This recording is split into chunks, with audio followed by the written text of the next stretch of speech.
President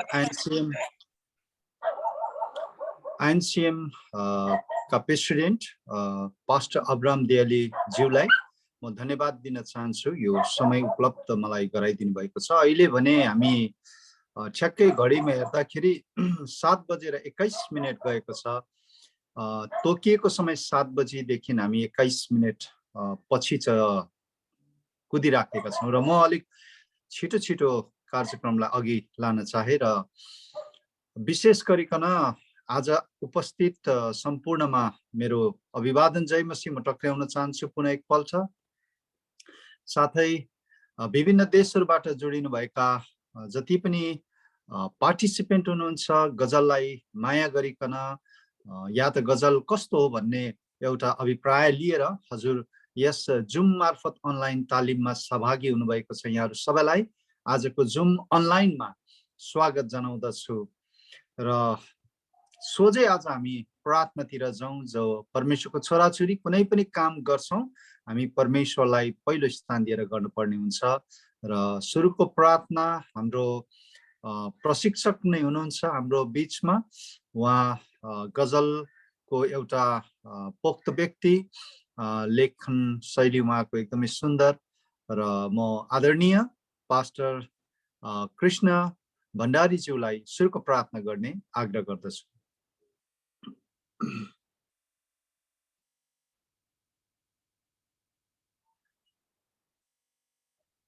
हजुर। हुन्छ, हामी विभिन्न माटोमा, विभिन्न क्षेत्रमा, विभिन्न कार्यक्षेत्रमा, कोही स्वतन्त्रमा, कोही बन्धनमा, जस्तो अवस्थामा भए तापनि हामी प्रभुलाई धन्यवाद दिएर उहाँको उपस्थितिमा गएर सिक्ने कुरालाई हामी सिक्नेछौँ। महान प्रभु, यतिखेर हामी तपाईको चरणमा आएका छौँ। तपाईँ परमेश्वरको चरणमा, तपाईँ परमेश्वरको शरणमा नआइकन हामी कुनै पनि कुराहरू गर्न सक्दैनौँ, किनकि तपाईँ येशूको रगतले जबसम्म हामी बान्दैनौँ अन्धकारको शक्तिले आक्रमण गर्न खोज्छ। हामी यतिखेर सम्पूर्ण जुममा उपस्थित र जति पनि जोडिँदै हुनुहुन्छ उहाँहरू सम्पूर्णलाई येशूको रगतमा हामी बाँध्छौँ र सिक्नलाई अनि सिकाउनलाई दुवै पक्षलाई तपाईको हातमा हामी समर्पण गर्छौँ। आजको सञ्चालन गर्दै गर्नुहुने आफ्नो दासलाई र उहाँहरूको सम्पूर्ण टिमलाई पनि म तपाईकै हातमा राख्दछु र जे कुरो सिक्छौँ 3 दिनभित्रमा सिकेको कुराहरूबाट हामी आउँदो प्रतियोगितामा असल बन्दै लेख्दै जानेछौँ अनि जीवनमा आफूलाई एउटा स्तम्भ आफैले आफैलाई खडा गर्दै साहित्यमा जीवनवादी साहित्यलाई उठाएर लैजानेछौँ। परमेश्वर पिता, म तपाईलाई धन्यवाद दिँदै यहाँ उपस्थित सम्पूर्णलाई पनि तपाईको हातमा राख्दै र जो जोडिँदै हुनुहुन्छ उहाँहरूलाई पनि तपाईको हातमा राख्दै आशीष र अनुग्रह बोल्दछु जीवित यीशु ख्रीष्टको उच्च अनि पवित्र नाममा, आमेन। धन्यवाद हाम्रो लामाज्यूलाई, धेरै धेरै धन्यवाद यो समय दिनुभएकाको निम्ति। हुन्छ, यस समय फेरि पनि तपाईलाई हवस् त, धेरै धन्यवाद छ। हामीले परमेश्वरमा प्रार्थना चढाइसकेको कारण अब यो कार्यक्रममा उहाँको उपस्थिति र उहाँको अगुवाई रहेको कुरा यहाँनिर हामी थाहा गर्छौँ र अहिले भने जति पार्टिसिपेन्टहरू जोडिँदै जानुहुनेछ, मैले चाहिँ मेरो फोन मार्फत यो जुममा जोडिएको हुनाले म देख्न सक्दिनँ र आग्रह गर्न पर्यो अघिबाटै हाम्रो प्रेसिडेन्टज्यूलाई, अब्राम ज्यूले यो स्वागतको कार्यक्रमलाई बिस्तारै लाँदै गर्नुहुनेछ आउने पछिको प्रशिक्षार्थीहरू या पार्टिसिपेन्टहरूलाई भनौँ। अब विशेष मैले यो 3 दिन हामी यहाँनिर अनलाइनमा सिक्ने क्रम अघि बढ्दै जाँदा जसले आज गजल विषय लिएर सिकाउनु हुनेछ उहाँको म छोटो परिचय मात्रै दिन चाहे। अहिले 3 व्यक्तित्वहरू प्रभुले यसरी आइएनसिएम को मार्फत चुन्नु भएको छ। सबैभन्दा पहिले म हाम्रो अहिले प्रार्थना गर्नुहुने पास्टर कृष्ण बहादुर भण्डारीज्यूको नाम, जसलाई हामी काइलो भनेर चिन्छौँ, उहाँ एउटा प्रशिक्षकको रूपमा या त भनौँ हाम्रो टिचरको रूपमा हुनुहुन्छ र साथै नेपालबाट दोस्रो प्रशिक्षकको रूपमा हाम्रो पास्टर रामप्रसाद पौडेलज्यू जो चाहिँ ट्याबरनेकल मण्डलीको अगुवा पनि हुनुहुन्छ, पास्टर हुनुहुन्छ र उहाँ प्रशिक्षकको रूपमा हामीलाई सिकाउनुहुनेछ भने तेस्रोमा प्रशिक्षकको रूपमा आइएनसिएमएन का प्रेसिडेन्ट साथै उहाँ मिसन चर्चका पास्टर अब्राहम दियालीजी हुनुहुन्छ र उहाँहरू सम्पूर्णलाई पनि विशेष गरिकन मैले यो परिचयको क्रममा उभ्याउन गए। हाम्रो प्रशिक्षार्थी जति हुनुहुन्छ उहाँले स्क्रिनमा तपाईले देख्दै हुनुहुन्छ उहाँहरूलाई, उहाँहरूको नाम र म उहाँलाई स्वागत जनाउँदै कार्यक्रमलाई म अघि बढाउन चाहन्छु। यहाँ 3 प्रशिक्षार्थीहरू आज, भोलि अनि पर्सिको दिन हजुरहरूलाई गजलको सन्दर्भमा, गजल विधामाथि आफ्नो अनुभवहरू, आफूले सिकेका कुराहरू बाँडचुँड गर्नुहुनेछ।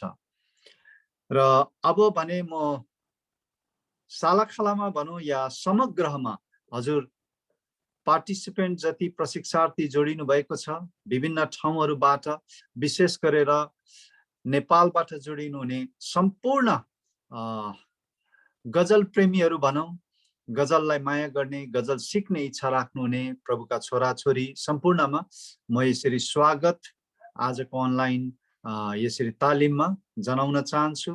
त्यसै गरिकन भारतबाट जोडिनु हुने प्रभुका दास दासीहरू जति हुनुहुन्छ, गजललाई माया गरेर यो तालिम लिने इच्छा राख्नु भएको छ, यहाँहरू सबैलाई म स्वागत जनाउन चाहन्छु। साथै युएसबाट जोडिनु हुने सम्पूर्णमा पनि म होस्टको नातामा हजुरलाई स्वागत जनाउन चाहन्छु। र स्वागत जनाउँदै जाँदाखेरि विशेष गरिकन विभिन्न मिडिया च्यानलहरूबाट आजको दिन यो प्रसारण भइराखेको छ, उहाँहरूको सहभागिता, उहाँहरूको योगदानको लागि पनि म धन्यवाद दिँदै उहाँहरूलाई पनि यस च्यानलमा जोडिनु भएको लागि स्वागत भन्न चाहन्छु। अझै विभिन्न देशहरूबाट जोडिराखेको कुरा हामी थाहा गरिराखेका थियौँ। विशेष गरिकन दुबईबाट केही व्यक्तिहरू जोडिनु भएको छ, के अन्य हङकङबाट पनि जोडिनु भएको छ, नाम दर्ता भएको छ, अहिले जोडिनु भएको छ या छैन मलाई थाहा भएन, तर म आशा गर्छु उहाँहरू निश्चय जोडेर यहाँनिर सहभागी भइरहनु भएको छ। र अहिले भने समयलाई खेर नफाल्दै धेरै कुरा नगरी हामी सोझै अर्गनाइजिङ एउटा कमिटीको तर्फबाट भनौँ, आइएनसिएम को तर्फबाट आइएनसिएम चाहिँ के हो यसको छोटो परिचयतिर जान हामी गइराखेका छौँ। म आदरणीय प्रेसिडेन्ट महोदयलाई विशेष गरिकन अब्राहम दियालीज्यूलाई यो आग्रह गर्न चाहन्छु, उहाँले आइएनसिएम बारे छोटो परिचय गरिदिनु हुनेछ, जसले यो कार्यक्रमको आयोजना गरिएको छ। हुन्छ, यो समय हाम्रो प्रेसिडेन्टज्यूलाई दिन चाहन्छु। हुन्छ, सहअध्यक्षज्यूलाई र आजको मोडरेटर रमेश लामाज्यूलाई धेरै धेरै धन्यवाद छ। र यहाँहरू सम्पूर्णलाई भर्खरै जतिजना जोडिनु भएको छ यहाँहरू सम्पूर्णलाई मेरो अभिवादन, जय मसीह छ। यहाँहरूलाई पुनः एकपटक मोडरेटरले स्वागत त गर्नु नै भयो, तर मेरो तर्फबाट पनि पुनः एकपटक स्वागत गर्दै र समयलाई खेर नफालिकन मलाई दिएको जिम्मेवारीप्रति म अगाडि बढाउन चाहन्छु। र विशेष गरी आइएनसिएमएन के हो, यहाँ उपस्थित मध्ये धेरैलाई आइएनसिएमएन को बारेमा पक्कै केही न केही थाहा छ भन्ने हामीले आशा लिएका छौँ, तर धेरै जतिजना हुनुहुन्छ उहाँहरूको लागि यो आइएनसिएमएन भन्ने कुरा नयाँ पनि बन्न सक्छ। यो कसले आयोजना गरेको, यो आयोजना गर्ने चाहिँ संस्था कस्तो खालको हो, कसरी सुरु भयो, को सहभागी हुनुहुन्छ, कस्तो नेचरको हो, यसको प्रकृति कस्तो खालको छ भनेर यहाँहरूलाई प्रश्न छ भने छोटकरीमा म करिबन 5 मिनटमा 9 बजेको छ, 9:05 हाम्रो अमेरिकी पूर्वी समय अनुसार 9 बजेको छ, 9:05 सक्ने प्रयास गर्नेछु, केही रफ्तार लिन पर्नेछ। सो आइएनसिएमएन को इन्ट्रोडक्सनको बारेमा थोरै म भन्न चाहन्छु। र हामी को हौँ भन्दाखेरि चाहिँ INCMN is a common platform established by international Nepali Christian media houses. र यो चाहिँ कुनै पनि व्यक्ति वा कुनै पनि समूहले मात्र नभएर यो चाहिँ यस्तो खालको एउटा कमन प्लेटफर्म हो जुन प्लेटफर्मलाई चाहिँ सबै मिडिया हाउसहरूले सामूहिक पहलमा नेतृत्वमा यो स्थापना भएको छ। र आइएनसिएमएन किन चाहिँ स्थापना भयो त त्यसो भए भन्दाखेरि चाहिँ र वाइ आइएनसिएमएन भन्दाखेरि चाहिँ यसको केही कारणहरू छन्। INCMN was founded for following reason, जसमध्ये एउटा प्रमुख कारण चाहिँ के थियो भन्दाखेरि there was no international media platform that addresses the Nepali national and international concerns Nepali speaking Christian society. र राष्ट्रिय र अन्तर्राष्ट्रिय तहमा उठेका कतिपय विषयहरू, चासोका विषयहरूलाई सम्बोधन गर्नको लागि एउटा यस्तो सञ्जाल वा यस्तो थलो थिएन मिडियाहरूको। र यो चाहिँ अन्तर्राष्ट्रिय नेपाली क्रिस्चियन मिडिया हुनसक्छ हामी त्यो एक प्रकारको आवाज बन्न नसके पनि हाम्रो प्रयास भने निरन्तर साझा आवाज बनिदिने, राष्ट्रिय र अन्तर्राष्ट्रिय इस्युहरूमा आवाज बनिदिने हाम्रो लक्ष्य रहेको छ। र यसको दोस्रो कारण चाहिँ गठन हुनुमा to honour, build, equipped and empower the Nepali Christian media persons by providing trainings, workshops and organizing seminars at the city, state, national and international level. र यो चाहिँ आदर गर्नको लागि, निर्माण गर्नलाई, सुव्यवस्थित गर्नको लागि र सुसज्जित गर्नको लागि हो। र विशेष गरी वर्कसप, ट्रेनिङहरू सिटी लेभलमा, स्टेट लेभलमा, नेसनल, इन्टरनेसनल लेभलमा गर्न पनि रहेको छ। र जसको यसको तेस्रो कारण चाहिँ INCMN will be voice of Christians in Nepal, India, consider as minority religion and around the globe. हामीलाई थाहै छ नेपालमा र इन्डियामा विशेष गरेर इसाईत्वलाई माइनोरिटी रिलिजनको रूपमा लिइन्छ, अनि जहाँनिर विभिन्न खालको राज्यकै तर्फबाट पनि सतावटको कुराहरू छ। यही अवस्थामा पनि हामीले विशेष गरी आइएनसिएमएन चाहिँ आवाज बन्ने प्रयास रहेको छ।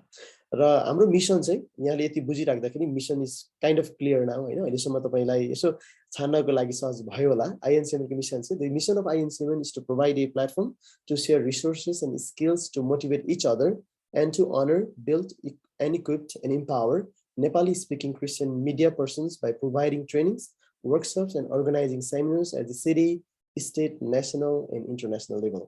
र यहाँले अघि मैले व्याख्या गरे चाहिँ हाम्रो मिसन चाहिँ के रहेको छ भन्दाखेरि मिडिया कर्मीहरूलाई सुसज्जित गर्नु, आदर गर्न, अनि विभिन्न तालिमहरू, वर्कसपहरूबाट, सेमिनारहरूबाट, मिडिया कन्फरेन्सहरूबाट सुसज्जित गर्न, निर्माण गर्न रहेको छ।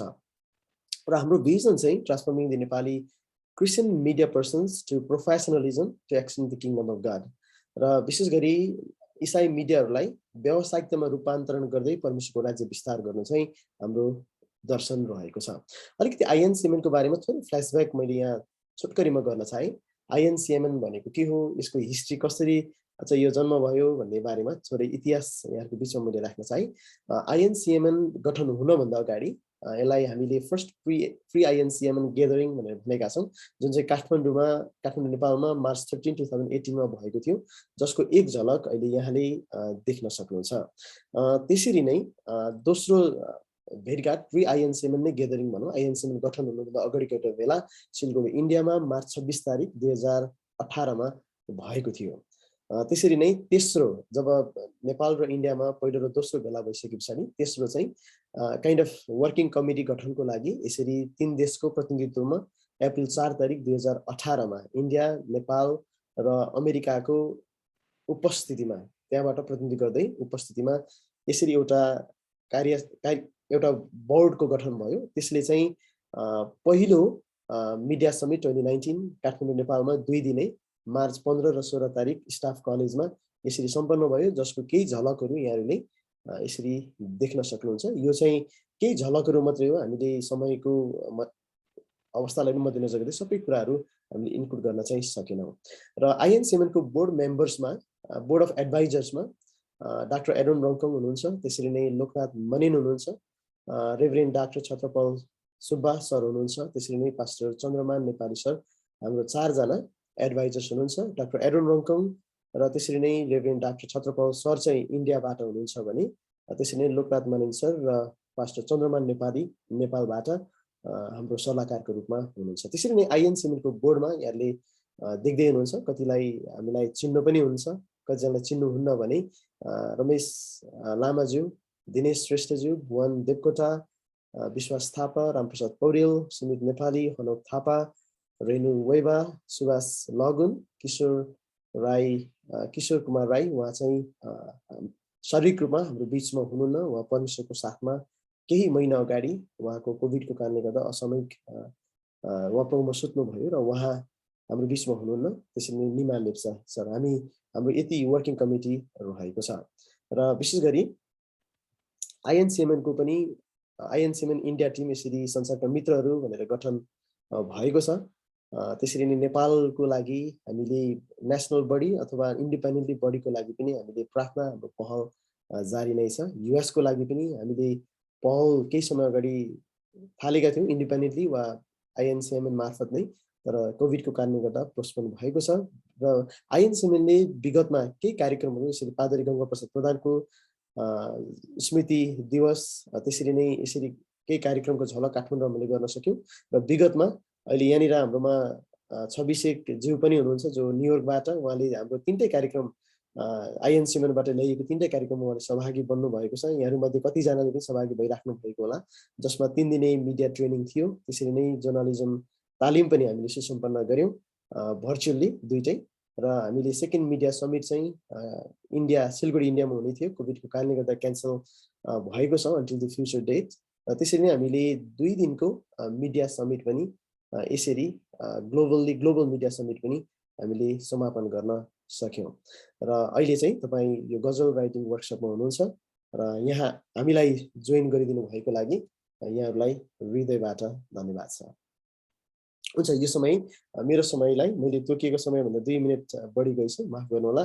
र यो समय फेरि पनि म आजको सञ्चालक रमेश लामाज्यूलाई दिन चाहन्छु। यहाँलाई धेरै धन्यवाद छ।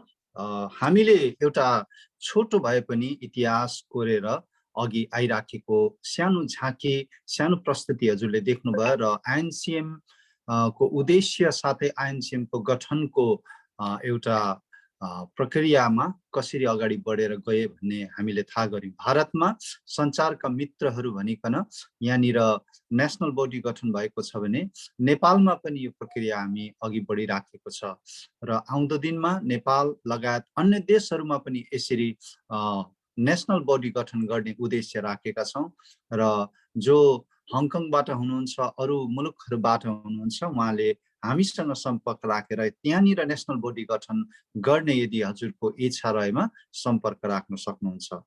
हुन्छ, हामी तालिमतिर अब प्रवेश गर्न पर्ने समयको माग रहेको छ र मैले ढिला नगर्दै आज विशेष गरिकन हाम्रो बीचमा जसले यसरी तालिमको कुरो लिएर आउनु हुँदैछ, गजलको सन्दर्भमा उहाँ हामीलाई पढाउनको निम्ति एउटा प्रशिक्षकको रूपमा, टिचरको रूपमा उपस्थित हुनुहुन्छ। उहाँ रामप्रसाद पौडेलज्यू है। म उहाँको छोटो परिचय हजुरको बीचमा राख्नु पर्यो। रामप्रसाद पौडेलज्यू, मैले जसरी अघि भने उहाँ ट्याबरनेकल मण्डलीका पास्टर हुनुहुन्छ। उहाँ विराटनगरमा बसेर प्रभुको सेवाकाई गर्दै हुनुहुन्छ र उहाँ आफ्नो परिवारको साथमा 2 छोरा 1 श्रीमतीको साथमा हुनुहुन्छ। माफ गर्नुहोस्, 3 छोरा, 3 छोराहरू अनि 1 श्रीमतीको साथमा प्रभुको सेवाकाईमा हुनुहुन्छ भने ट्याबरनेकल मिनिस्ट्रीकै उहाँ एउटा महासचिवको रूपमा पनि यो सेवाकाई मार्फत नेपालको विभिन्न ठाउँमा सेवाकाई गर्दै हुनुहुन्छ। उहाँले साहित्यमा कलम चलाउनु भएको धेरै समय भएको छ र आज विराटनगर इसाई समाजको उहाँ भाइस प्रेसिडेन्टको रूपमा पनि कार्यरत भएर प्रभुको सेवा गर्दै हुनुहुन्छ भने 2टा उहाँले बाल कथा संग्रह प्रकाशित गरिसक्नु भएको छ। म एकदमै उत्साहित भए उहाँ बालबालिका सम्बन्धमा चासो व्यक्ति रहेछ भनेर थाहा पाएपछि र उहाँको एउटा अझै बाल कविता संग्रह भनौं प्रकाश उन्मुख छ, उहाँ चाँडै त्यसमा पनि काम गर्दै हुनुहुन्छ। हामी उहाँको लागि त्यस विषय प्रार्थना गर्न सक्छौं। साथै उहाँ साहित्यमा पत्र पत्रिकाहरूमा उहाँको लेखनहरू विशेष गरिकन गजल सन्दर्भको कथा कविताहरू प्रकाशित भइ नै राखेको छ भने निस्तार पत्रिका जो चाहिँ 10 वर्ष अघि सुरु गरियो र निरन्तरता 10 वर्षसम्म गरेर केही आर्थिक कुराले अहिले बन्द परेको अवस्था भए तापनि त्यसमा उहाँले एक प्रकारले सम्पादकको भूमिका र प्रकाशकको भूमिकामा योगदान पुर्याइसक्नु भएको छ र अहिले वर्तमानमा विभिन्न पुस्तकहरूको अनुवाद गरी भाषा सम्पादकको रूपमा उहाँले काम गर्दै आइरहनु भएको छ र उहाँको कार्यक्षेत्र साहित्यमा धेरै योगदानहरू इसाई विशेष साहित्यमा उहाँले पुर्याउनु भएको कुरा हामी थाहा गर्छौँ र आज उहाँलाई नै हामीले प्रशिक्षकको रूपमा टिचरको रूपमा पाउनु हाम्रो लागि एकदमै गर्वको कुरो, एकदमै आशिषको कुरो भन्न चाहन्छु र म यहाँहरू सम्पूर्णलाई अहिले म्युट हुँदाहुँदै नै उहाँलाई जोरदार तालीको साथमा हामी स्वागत जनाउनेछौँ। हुन्छ, धेरै धन्यवाद। तुरन्त समय हाम्रो रामप्रसाद सरलाई दिँदै म यहाँबाट केही क्षणलाई बिदा हुन चाहन्छु। हुन्छ, एकदमै धेरै धन्यवाद यहाँ सबैलाई। जय मुसी। मेरो आवाज पनि आज अर्कै आउँदैछ होला। निकै दिनदेखि बिसन्चो अवस्थामा नै छु, तर यो अवसरको लागि चाहिँ म एकदमै उत्साहित छु। परमेश्वरलाई धेरै धन्यवाद दिन चाहन्छु। 31 जना अहिले हामीसँग यहाँ हुनुहुन्छ, जोडिनु भएको छ। तपाईहरु सबैलाई धेरै नै स्वागत छ र आजको कार्यक्रममा हामी अलिकति ढिलो सुरु भयौं, तर सक्न चाहिँ हामी एकदम समयमै सक्छौं। त्यसकारण मैले ल्याएका कति कुराहरू म स्पष्टसँग राख्नु पनि पाउँदिन होला, भ्याउँदिन होला, कतिवटा स्किप पनि गर्नुपर्छ होला। र त्यो सबै कुराहरू गर्दै भए पनि हामी समयमै यो कुरा हामी सक्नेछौँ। तपाईहरु सबैलाई फेरि पनि स्वागत छ। अनि यो गजल लेखन कार्यशाला सम्बन्धी अलिकति हामीमा किन यो कुरा आयो भन्ने कुरामा अलिकति राख्न चाहन्छु। त्यो राम्रो हुन्छ जस्तो लाग्छ। नेपाली इसाई साहित्य एकदमै उर्वर अवस्थामा छ अहिले। अनि यहाँ म देख्दैछु एकदमै अग्रजहरू, धेरै परिश्रम गर्नुहुनेहरू, नेपाली साहित्यमा कलम चलाउनु हुनेहरू पनि यहाँ हुनुहुन्छ। तपाईहरुको अगाडि म एकदम कान्छो सानो नै छु। तपाईहरुले धेरै मेहनत गर्नुभएको छ। प्रभुले धेरै आशिष दिनुभएको होस्। र नेपाली साहित्यको विधाहरूमध्ये विभिन्न विधामा कलम चलेका छन्। कविता, कथा, नाटक अनि मुक्तक, लघुकथा लगायतको विधाहरूमा हाम्रो एकदम बलियो उपस्थिति छ। सबैभन्दा बढी त गीतमा चाहिँ हामी एकदमै झन् बलियो छौं। तर गजलको सवालमा चाहिँ केही साथीहरू हुनुहुन्छ एकदमै राम्रो गजल लेख्नुहुन्छ। उहाँहरूले गजलको सबै कुराहरू बुझ्नु भएको पनि छ। तर केही गजलहरू हामी पढ्न पाउँछौं जो चाहिँ गजलको त्यो नियमभित्र हुँदैन। नभएको कारणले गर्दाखेरि अरू जो सेकुलर मान्छेहरू हुन्छन् उनीहरूले हामीले गजल भनेर लेखेको कुरा पढ्दाखेरि उनीहरू हाँस्न सक्छन्। यिनीहरूलाई त थाहै रहन्छ भन्नु सक्छन् भन्ने लाग्यो। त्यसकारणले हामीले यो 3 दिनको कार्यशाला आयोजना गराउन आइएनसिएमएन हामी आफैमा मानिसहरूलाई इक्विप गर्नको लागि अघि भर्खर हामीले हेर्यौं, हाम्रो भिजन मिसनहरू सबै हेर्यौं र हामी इक्विप गर्नको लागि सुरु भएको सञ्जाल भएको कारणले गर्दाखेरि यो गजल लेखनमा पनि हामी थोरै सहजीकरण गराउन भन्ने कुरा भएर हामीले आजको यो 3 दिनको गजल लेखन कार्यशाला आयोजना गरेका छौं। म सुरुमै तपाईहरुको माझमा एकदम स्वीकार्न चाहन्छु, हामी तीनैजना गजलमा एकदमै के भन्ने विज्ञ मान्छे चाहिँ हैनौं। हामी सिकारु मान्छे नै हौ अनि पढ्दै लेख्दै गरेका मान्छेहरू हौ। तर हामीलाई गजलको सामान्य नीति नियमका कुराहरू चाहिँ थाहा छ। त्यसकारणले हामीलाई थाहा भएको कुरा तपाईहरुको माझमा राखौं न भन्ने उद्देश्य लिएर चाहिँ हामी यहाँ आएका छौं। र मेरो जिम्मेवारीमा खासमा गजलको केही सैद्धान्तिक कुराहरू र नेपाली साहित्यको रिभ्यू छ आज पहिलो दिन। त्यसकारणले म नेपाली साहित्यको रिभ्यूलाई एकदमै थोरै समय मात्रै दिएर गजलको केही सैद्धान्तिक कुराहरू म राख्न चाहन्छु। अनि तपाईहरुको मनमा पक्कै पनि धेरै प्रश्नहरू आउँछ। यो कुरा गरिरहँदाखेरि प्रश्नहरू आउँछ। त्यो प्रश्नहरू तपाईहरुले टिपेर राख्नको लागि म अनुरोध गर्छु। र विशेष गरी तेस्रो दिन हामीसँग सबै प्रश्नहरूमा छलफल गर्ने समय हुनेछ। त्यसकारण आज हामी प्रश्न उत्तरमा जान पक्कै सक्दैनौँ। हामीसँग एकदमै समय कम भइसकेको छ। अब त मसँग लगभग 1.5 घण्टाको समय मात्रै छ। त्यसकारणले गर्दाखेरि यो 1.5 घण्टामा हामी एकदम धेरै कुरा गर्न सक्दैनौँ, छलफल गर्न पनि सक्दैनौँ। तपाईको मनमा आएका प्रश्नहरू चाहिँ तपाईले टिप्नुहोस् अनि टिपेपछि धेरै प्रश्नहरूको उत्तर भोलि पाउनुहुन्छ। किनभने भोलि एकदमै व्यावहारिक रूपमा गजलको लाइन हेरेर हैन यो चाहिँ यो हो, यो यस्तो हुन्छ, यो त्यस्तो हुन्छ भन्ने कुरामा एकदमै तपाईले जान्नुहुनेछ अनि कति पहिल्यैदेखि गजल लेख्ने एकदमै जान्नै हुनुहुन्छ तपाईँहरूलाई चाहिँ कहिलेकाहीँ अलिक बोरिङ पनि लाग्न सक्छ, तर आशा गरौँ त्यो बोरिङ नभइकन एउटा पुनर्ताजगी पनि भएको होस् भन्ने आशा गरौँ। र पर्सिको दिनमा चाहिँ हामी एकदमै व्यापक प्रश्न उत्तर गर्नेछौँ, त्यस कारणले तपाईँको प्रश्नहरू चाहिँ टिपेर राख्नुहोस् भन्न चाहन्छु। हुन्छ, म अब विषयवस्तुमा प्रवेश गर्न चाहन्छु। मलाई समय दिनुहुने आजको सञ्चालक रमेश दाजुलाई म धेरै धन्यवाद दिन चाहन्छु। साथै आइएनसिएमएन बोर्ड सबैलाई पनि म कृतज्ञता व्यक्त गर्न चाहन्छु। उहाँहरूले मलाई विश्वास गर्नुभयो, यसले पक्कै पनि अलिअलि कुरा गर्न सक्छ भन्ने एउटा विश्वासको लागि पनि म धेरै धन्यवाद दिन चाहन्छु र म आजको विषयवस्तुमा म प्रवेश गर्न चाहन्छु। आधारभूत गजल लेखन कार्यशाला हामी सुरुमै आधारभूत भन्यौँ, किनभने हामी एकदमै गहिरिएर जान सक्दैनौँ।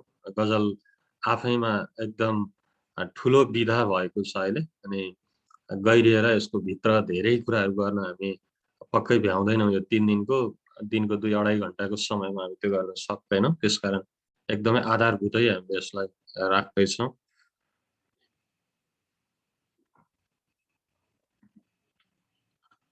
हुन्छ, साहित्यको कुरा हामी आजको यो कार्यक्रममा चाहिँ साहित्यमा रुचि राख्ने मानिसहरू छौँ, त्यसकारण साहित्यका थोरै कुरा म एकदमै सरल मात्रै जान्छु। अघि भने म यसमा धेरै समय दिएँ भने अरू कुरा गर्न भ्याइन्न भनेर। वर्तमान समयमा साहित्य शब्दले जुन अर्थ व्यक्त गर्छ त्यसको पर्यायको रूपमा पूर्वीय र पाश्चात्य दुवै जगतमा चाहिँ काव्य भन्ने शब्द प्रयोग हुने गरेको छ। अनि संस्कृत शब्दको वर्णन गर्ने भन्ने शब्द जसलाई चाहिँ जो चाहिँ कब्री धातुबाट, यो अहिले संस्कृतको ब्याकग्राउन्डमा कति कुरा शब्दै पनि बुझ्न गाह्रो हुन्छ। हामी अहिले भाषामा पनि एकदम ट्रान्जिसन फेजमा छौँ। भाषा पहिलाको भाषाबाट अहिलेको बोलीचालीको भाषामा हामी सिफ्ट भइरहेको बेलामा धेरै यस्ता शब्दहरू हामीलाई आउँदैन, तर जस यो संस्कृत शब्द हो र त्यहाँबाट चाहिँ काव्य भन्ने शब्द सुरु भएको छ। र पहिला चाहिँ काव्य शब्दको प्रयोग एकदमै धेरै हुन्थ्यो भने अलिक पछि आएर चाहिँ काव्यलाई साहित्य भन्ने शब्दले रिप्लेस गर्दैछ, त्यसलाई चाहिँ प्रतिस्थापन गर्दैछ।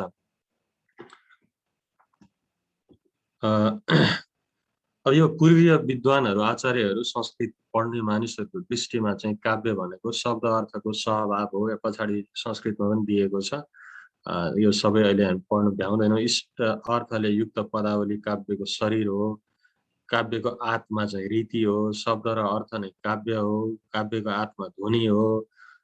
यी विभिन्न कुराहरू चाहिँ संस्कृतका विद्वानहरूले काव्यको सम्बन्धमा उहाँहरूले बोल्नु भएको छ। अनि यो सबै कुरा हेर्दाखेरि चाहिँ हामीले काव्य वा साहित्य भनेको चाहिँ त्यसमा अर्थ हुनु पर्यो हैन, त्यसको उद्देश्य हुनु पर्यो, अनि त्यो चाहिँ एकदमै मानिसहरूलाई प्रभाव पार्ने किसिमको हुनु पर्यो, लयात्मक, एकदमै गहन अर्थ भएको विभिन्न कुरा भएको एउटा लेखोट चाहिँ साहित्य हो। त्यसमा रस हुन्छ, त्यसमा विभिन्न आशयहरू हुन्छ, अलङ्कारहरू हुन्छ भन्ने कुरा हामीले बुझ्न सक्छौँ। र म एकैचोटि प्राथमिक नेपाली साहित्यमा म जान चाहन्छु।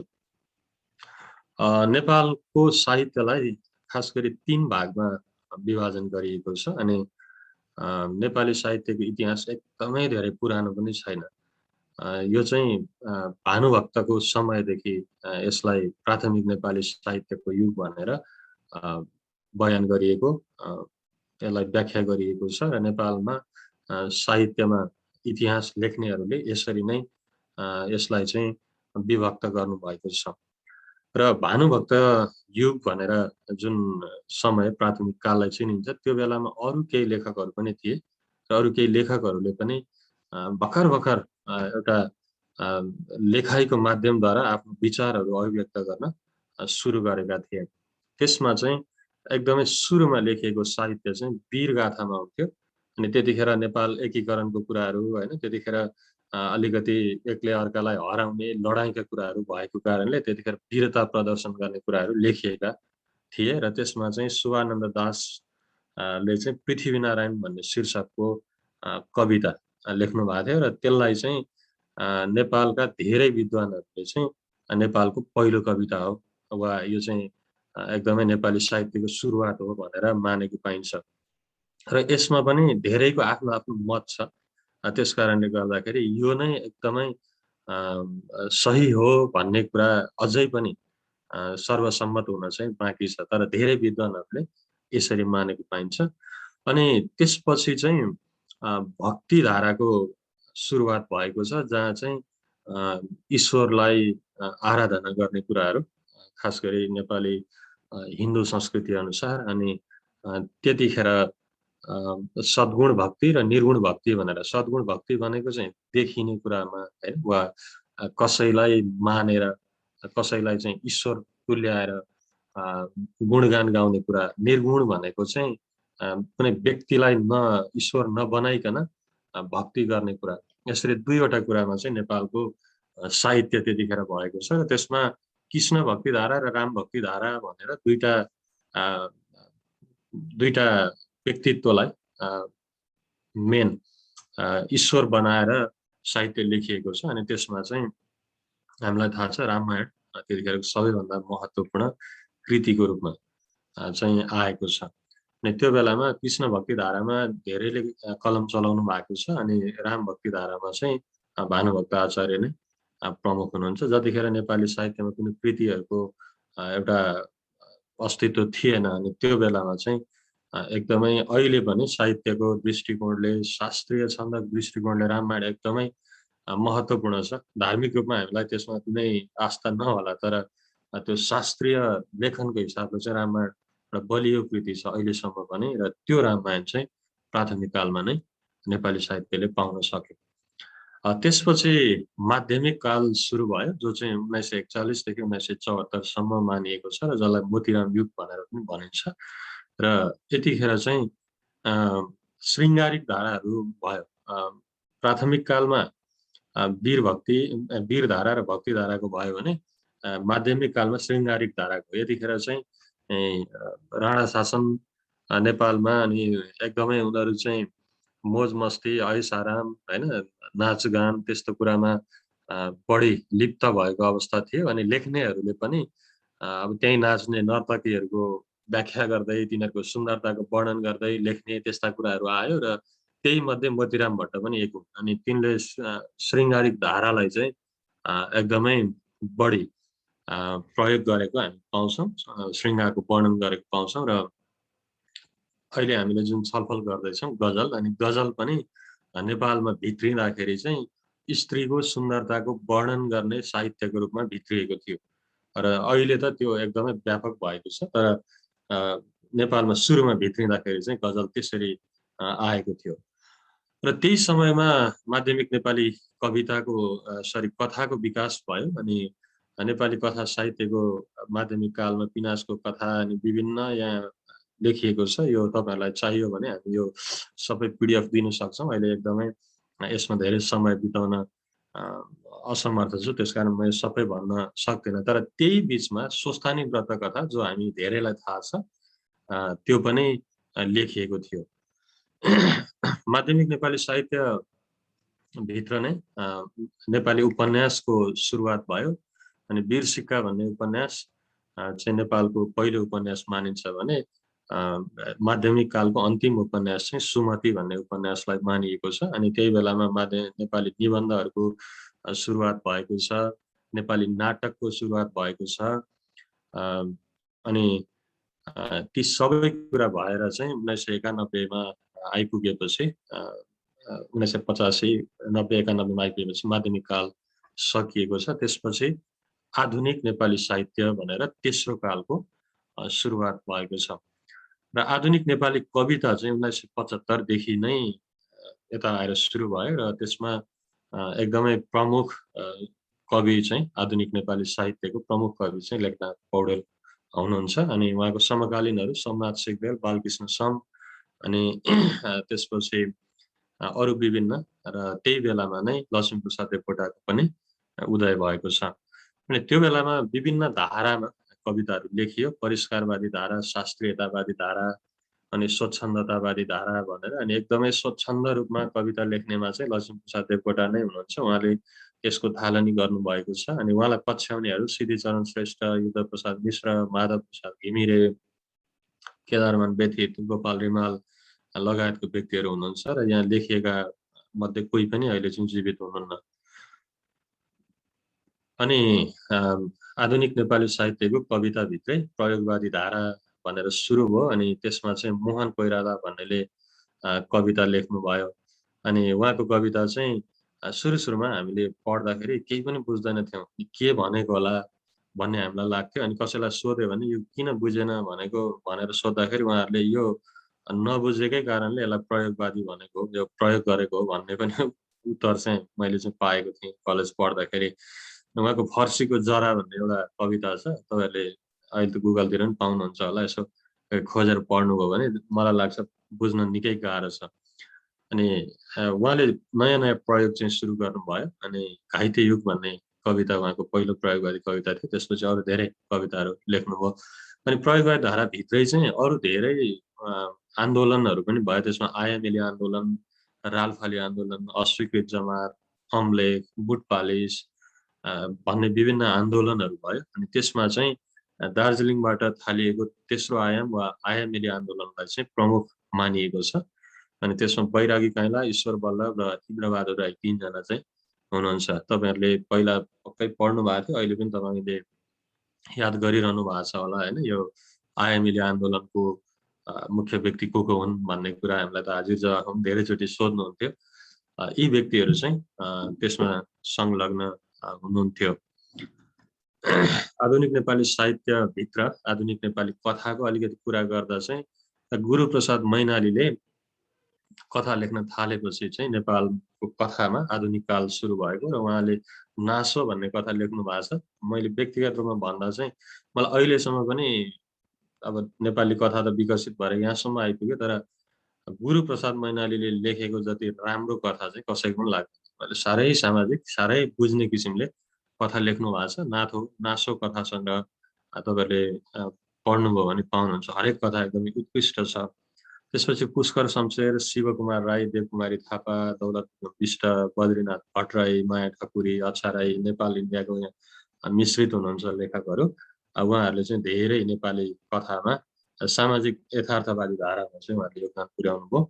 मनोवैज्ञानिक कथाहरू पनि लेखिए बिचमा, विश्वेश्वर प्रसाद कोइराला अनि उहाँका धेरै कथाहरू मनोवैज्ञानिक भए। दोषी चस्मा तपाईँले पढ्नु भएको छ भने त्यसमा एकदमै त्यो कुराहरू पाउनुहुन्छ। शत्रु भन्ने कथा पढ्नु भएको छ भने त्यसमा छ नि यो मनोवैज्ञानिक कथालाई चाहिँ भवानी भिक्षु लगायतका व्यक्तिहरूले एकदमै मलजल गर्ने काम गर्नुभएको छ। त्यसपछि प्रगतिवादी धाराको कथाहरू, प्रगतिवादी कथाहरू लेखियो। रमेश विकल, अविरल बग्दो इन्द्रावती भन्ने तपाईँहरूले पहिला सिरियल पनि हेर्नुभएको थियो होला। एकदमै उहाँले धेरै कथाहरू, नयाँ सडकको गीत भन्ने, अनि आज फेरि अर्को तन्ना फेरिन्छ भन्ने, यी कथाहरू चाहिँ एकदम प्रगतिशील कथाहरू उहाँले लेख्नुभयो।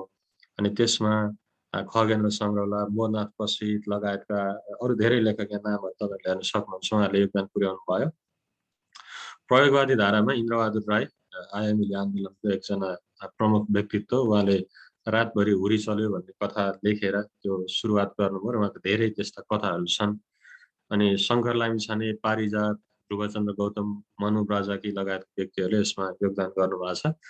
अनि समसामयिक धारामा चाहिँ समसामयिक कथाहरू लेखिए। त्यसमा धेरै व्यक्तिहरू हुनुहुन्छ, अहिले पनि लेखिरहनु भएको छ। यहाँ नामहरू तपाईँहरूले हेर्न सक्नुहुन्छ। आधुनिक नेपाली उपन्यास, अनि उपन्यासले पनि धेरै नै फड्कोमा अहिले रुद्रराज पाण्डेको रूपमती चाहिँ यो के अरे माध्यमिक कालको अन्तिम थियो भनेको थिएँ। अनि त्यसपछि चाहिँ आधुनिक काल सुरु भएको छ। यसमा धेरै छ। अनि यो यसमा धेरै धारा पनि छ, धेरै विचारहरूमा लेखिएका छन्। म त्यो सबैलाई सर मात्रै भन्छु। आदर्शोन्मुख यथार्थवादी धारामा अनि स्वच्छन्दतावादी धारामा लेखिएको छ। सामाजिक यथार्थवादी धारामा लैनसिंह बाङदेलको मुलुक बाहिर भन्ने, त्यसपछि अरू धेरै लेखियो। अनि उहाँ सँगसँगै अरू धेरै लेख्नु भएको छ। ऐतिहासिक यथार्थवादी धारा डायमन्ड शमशेर राणा, उहाँले एकदम दरबारका कथाहरू धेरै लेख्नुभयो, ऐतिहासिक कुराहरू। अनि उहाँसँग मेरो भेट हुँदाखेरि चाहिँ उहाँले त्यतिखेर भन्नुहुन्थ्यो, लगभग 15-20 वर्ष पहिला होला मेरो भेट भएको थियो, म अहिले बितिसक्नुभयो। अनि नेपालमा म एक मात्र यस्तो लेखक हुँ जो चाहिँ लेखेकै कारणले बाँचेको छु, आर्थिक रूपमा पनि भन्ने कुरा गर्नुहुन्थ्यो। अनि उहाँले धेरै त्यस्तो कृतिहरू लेख्नु भएको छ, फ्रान्सेली भाषामा, अङ्ग्रेजीमा धेरै भाषामा अनुवाद भएको छन्। अनि उहाँको चाहिँ ऐतिहासिक यथार्थवादी धारा उहाँको लेखन थियो। अति यथार्थवादी धारा, त्यसपछि आलोचनात्मक यथार्थवादी धारा, मनोवैज्ञानिक मनोविश्लेषणात्मक धारा, अनि प्रकृतिवादी धारा, विसङ्गतिवादी, अस्तित्ववादी, प्रगतिवादी र अन्तिममा प्रयोगवादी धारा। यति धेरै धारामा चाहिँ उपन्यास लेखिएको छ र मैले यसलाई एकदमै छोटोमा नै टुङ्ग्याउन चाहे नेपाली साहित्यको रिभ्यू चाहिँ। यो बाहेक नाटकहरू एकदमै शक्तिशाली नाटकहरू नेपालमा लेखिएको छ, अनि गीति कविताहरू लेखिएको छ, गीति नाटकहरू लेखिएको छ, निबन्धहरू एकदमै प्रशस्तै लेखिएको छ। अनि नेपाली साहित्य आफैमा अहिले चाहिँ एउटा बलियो साहित्य के भन्छ, एउटा बलियो विधाको रूपमा चाहिँ स्थापित छ। नेपाली साहित्य आफैमा बलियो भइसकेको अवस्था छ र पछिल्लो समय कृति प्रकाशनको हिसाबले पनि, प्रकाशन गृहहरूको स्थापनाको हिसाबले पनि, नयाँ नयाँ प्रयोगको हिसाबले पनि नेपाली साहित्य चाहिँ अगाडि बढेको हामी देख्न पाउँछौँ। र पछिल्लो समयमा एकदमै धेरै यो के भन्छ सोच हैन, यो यथार्थवाद भन्दा पनि एकदमै बढी चाहिँ मनोवैज्ञानिक दृष्टिकोणले एउटा विचारहरू गरेर उपन्यासहरू, लेखनहरू, एकदमै पुस्तकहरू चाहिँ धेरै लेखिएको हामी पाउँछौँ। र त्यो मध्ये अब हामी प्रवेश गर्दैछौँ गजलमा, र मैले आज गजलमा अलिकति बढी समय बिताउन पनि खोजेको छु, किनभने हाम्रो मुख्य उद्देश्य चाहिँ त्यही नै हो।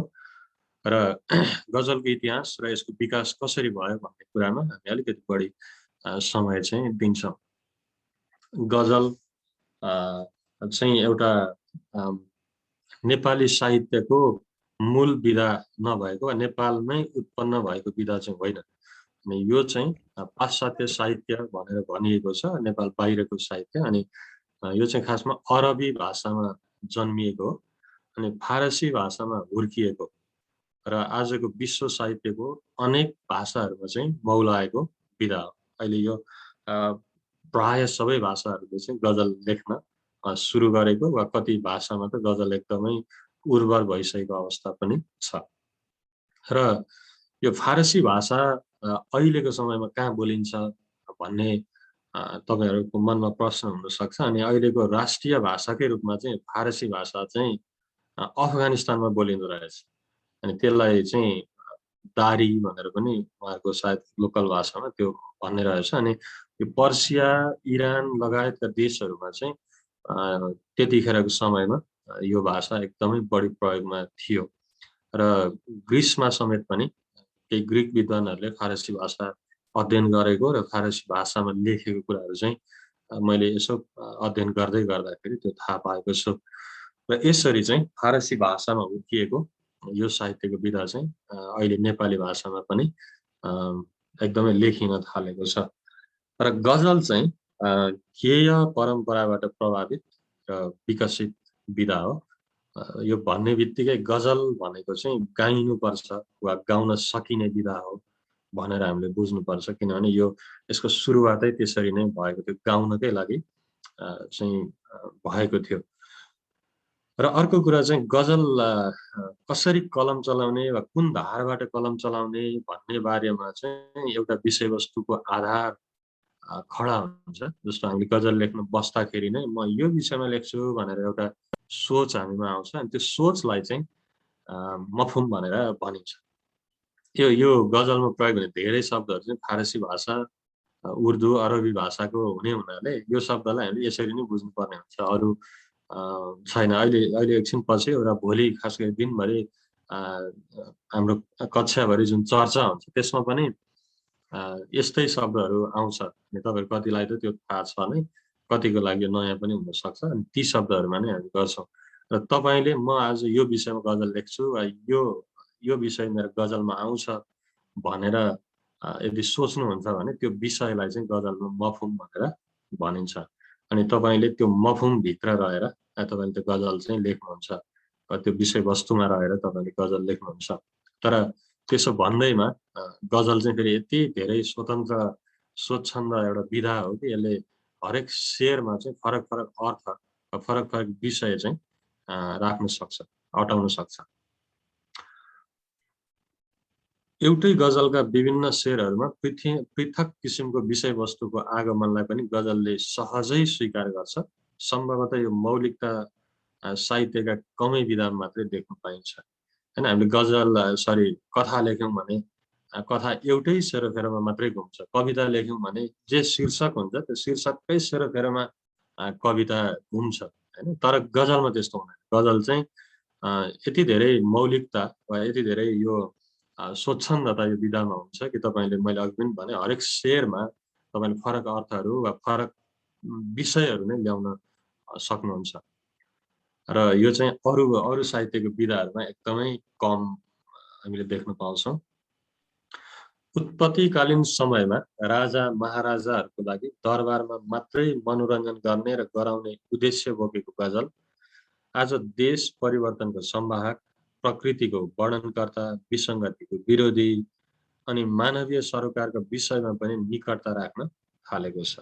मैले अघि सुरुमा पनि भनेको थिएँ, मोतीराम भट्टले गजल लेख्दाखेरि चाहिँ स्त्रीको सुन्दरताको वर्णन गर्ने साधनको रूपमा लेख्न सुरु गरेका थिए। तर अहिले आएर चाहिँ गजलमा त्यो कुरा मात्रै रहँदैन, हैन। अहिले चाहिँ परिवर्तनका कुराहरू, प्रकृतिको वर्णन गर्ने कुराहरू, विसङ्गतिको विरोध गर्ने कुराहरू, समसामयिक विषयहरू, मान्छेको विचार प्रकट गर्ने कुराहरू, अब अहिले हामी जुन समूह अहिले यहाँ छौँ, हामी परमेश्वरको कामको वर्णन गर्ने कामहरू गजलबाट गर्न सक्छौँ। र त्योभन्दा अरू धेरै कुराहरू, जुनसुकै कुरा पनि अहिले गजलबाट अभिव्यक्त गर्न सक्ने वा त्यो स्वतन्त्रता चाहिँ गजलमा आएको छ र मान्छेहरूले त्यसरी लेख्न सुरु गरेका छन्। गजलको परिभाषा तथा विशेषताहरू। गजलको विश्व इतिहास त्यति नयाँ छैन, यो पुरानै हो। यो अरबी भाषाबाट जन्म भएर फारसी, उर्दू, हिन्दी हुँदै नेपाली भाषामा प्रवेश गरेको हो। गजलमा हार्दिक पक्ष बलियो रहेको हुन्छ, हृदयको कुराहरू चाहिँ यसमा बढी हुन्छ। छोटो संरचनामा व्यापकता समेटिने यो विधा मूलतः सुललित पदावलीमा आबद्ध हुन्छ। हुन त साहित्य भनेकै खास गरी कथा र कविता चाहिँ कम शब्दमा धेरै कुरा अभिव्यक्त गर्नको लागि हो। कविता र गजलहरू चाहिँ कथा, निबन्ध भन्ने वा उपन्यास भन्ने कुरा चाहिँ एउटै विषयलाई एकदमै लामो बनाएर प्रस्तुत गर्ने कुरा हो। तर कविता भन्दा पनि अझ गजल चाहिँ यति सठिक हुन्छ, यति छोटो हुन्छ कि यसले चाहिँ एकदमै कम शब्दमा, सानो संरचनामा चाहिँ एकदमै धेरै कुरा चाहिँ प्रकट गर्न सक्छ, हैन। यसमा हृदयको आग्रहहरू, प्रतीकात्मक कुराहरू भन्न खोजेको सिधै नभनेर त्यसलाई आलङ्कारिक रूपमा भन्ने कुराहरू अनि भावले पूर्ण हुने कुराहरू चाहिँ गजलको क्षमता हो। अनि यो कुरा चाहिँ शिव रेग्मी प्रणत भन्ने मान्छेले नेपाली गजल विगत र वर्तमान भन्ने पुस्तकमा चाहिँ लेख्नु भएको, मैले त्यहाँबाट ल्याएको हुँ।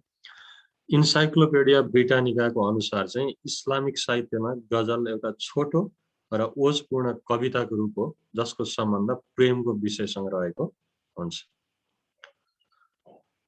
यसको सुरुवातै माया, प्रेम, रस, रागका कुराहरू बाट भएको हुनाले यसको इस्लामिक साहित्यमा पनि यसले चाहिँ माया प्रेमकै कुराहरू गर्छ। अनि अहिले पछिल्लो समयमा नेपालमा गजलको विषयमा केही फरक बहस सुरु भएको छ। अनि यहाँ सहभागीहरूमा एकजनाको नामको पछाडि मैले चारु भन्ने जोडेको देखेको छु। अनि यहाँ नेपालमा चाहिँ बहस के हुँदैछ भनेदेखि स्त्रीको वर्णन गरियो भने चाहिँ त्यो गजल हो, गरिएन भने चाहिँ त्यो चारु हो भनेर गजल र चारु भनेर एउटा छुट्याएर लेख्न पर्छ भन्ने बहस पछिल्लो समय सुरु भएको छ। अनि विराटनगरमै देवीपन्थी हुनुहुन्छ, उहाँले त्यसको नेतृत्व गरिरहनु भएको छ, उहाँले निकै कसरत पनि गरिरहनु भएको छ। त्यो भविष्यमा त्यो कसरी लिने हामीले भन्ने कुरा चाहिँ भविष्यसम्म कुर्नै पर्छ होला, किनभने हामी गजलमै एकदमै नयाँ भर्खर अगाडि बढ्दैछौँ। त्यसकारण चारु र गजलको कुराहरूमा हामी अलिक पछि नै सायद प्रवेश गर्नुपर्छ होला।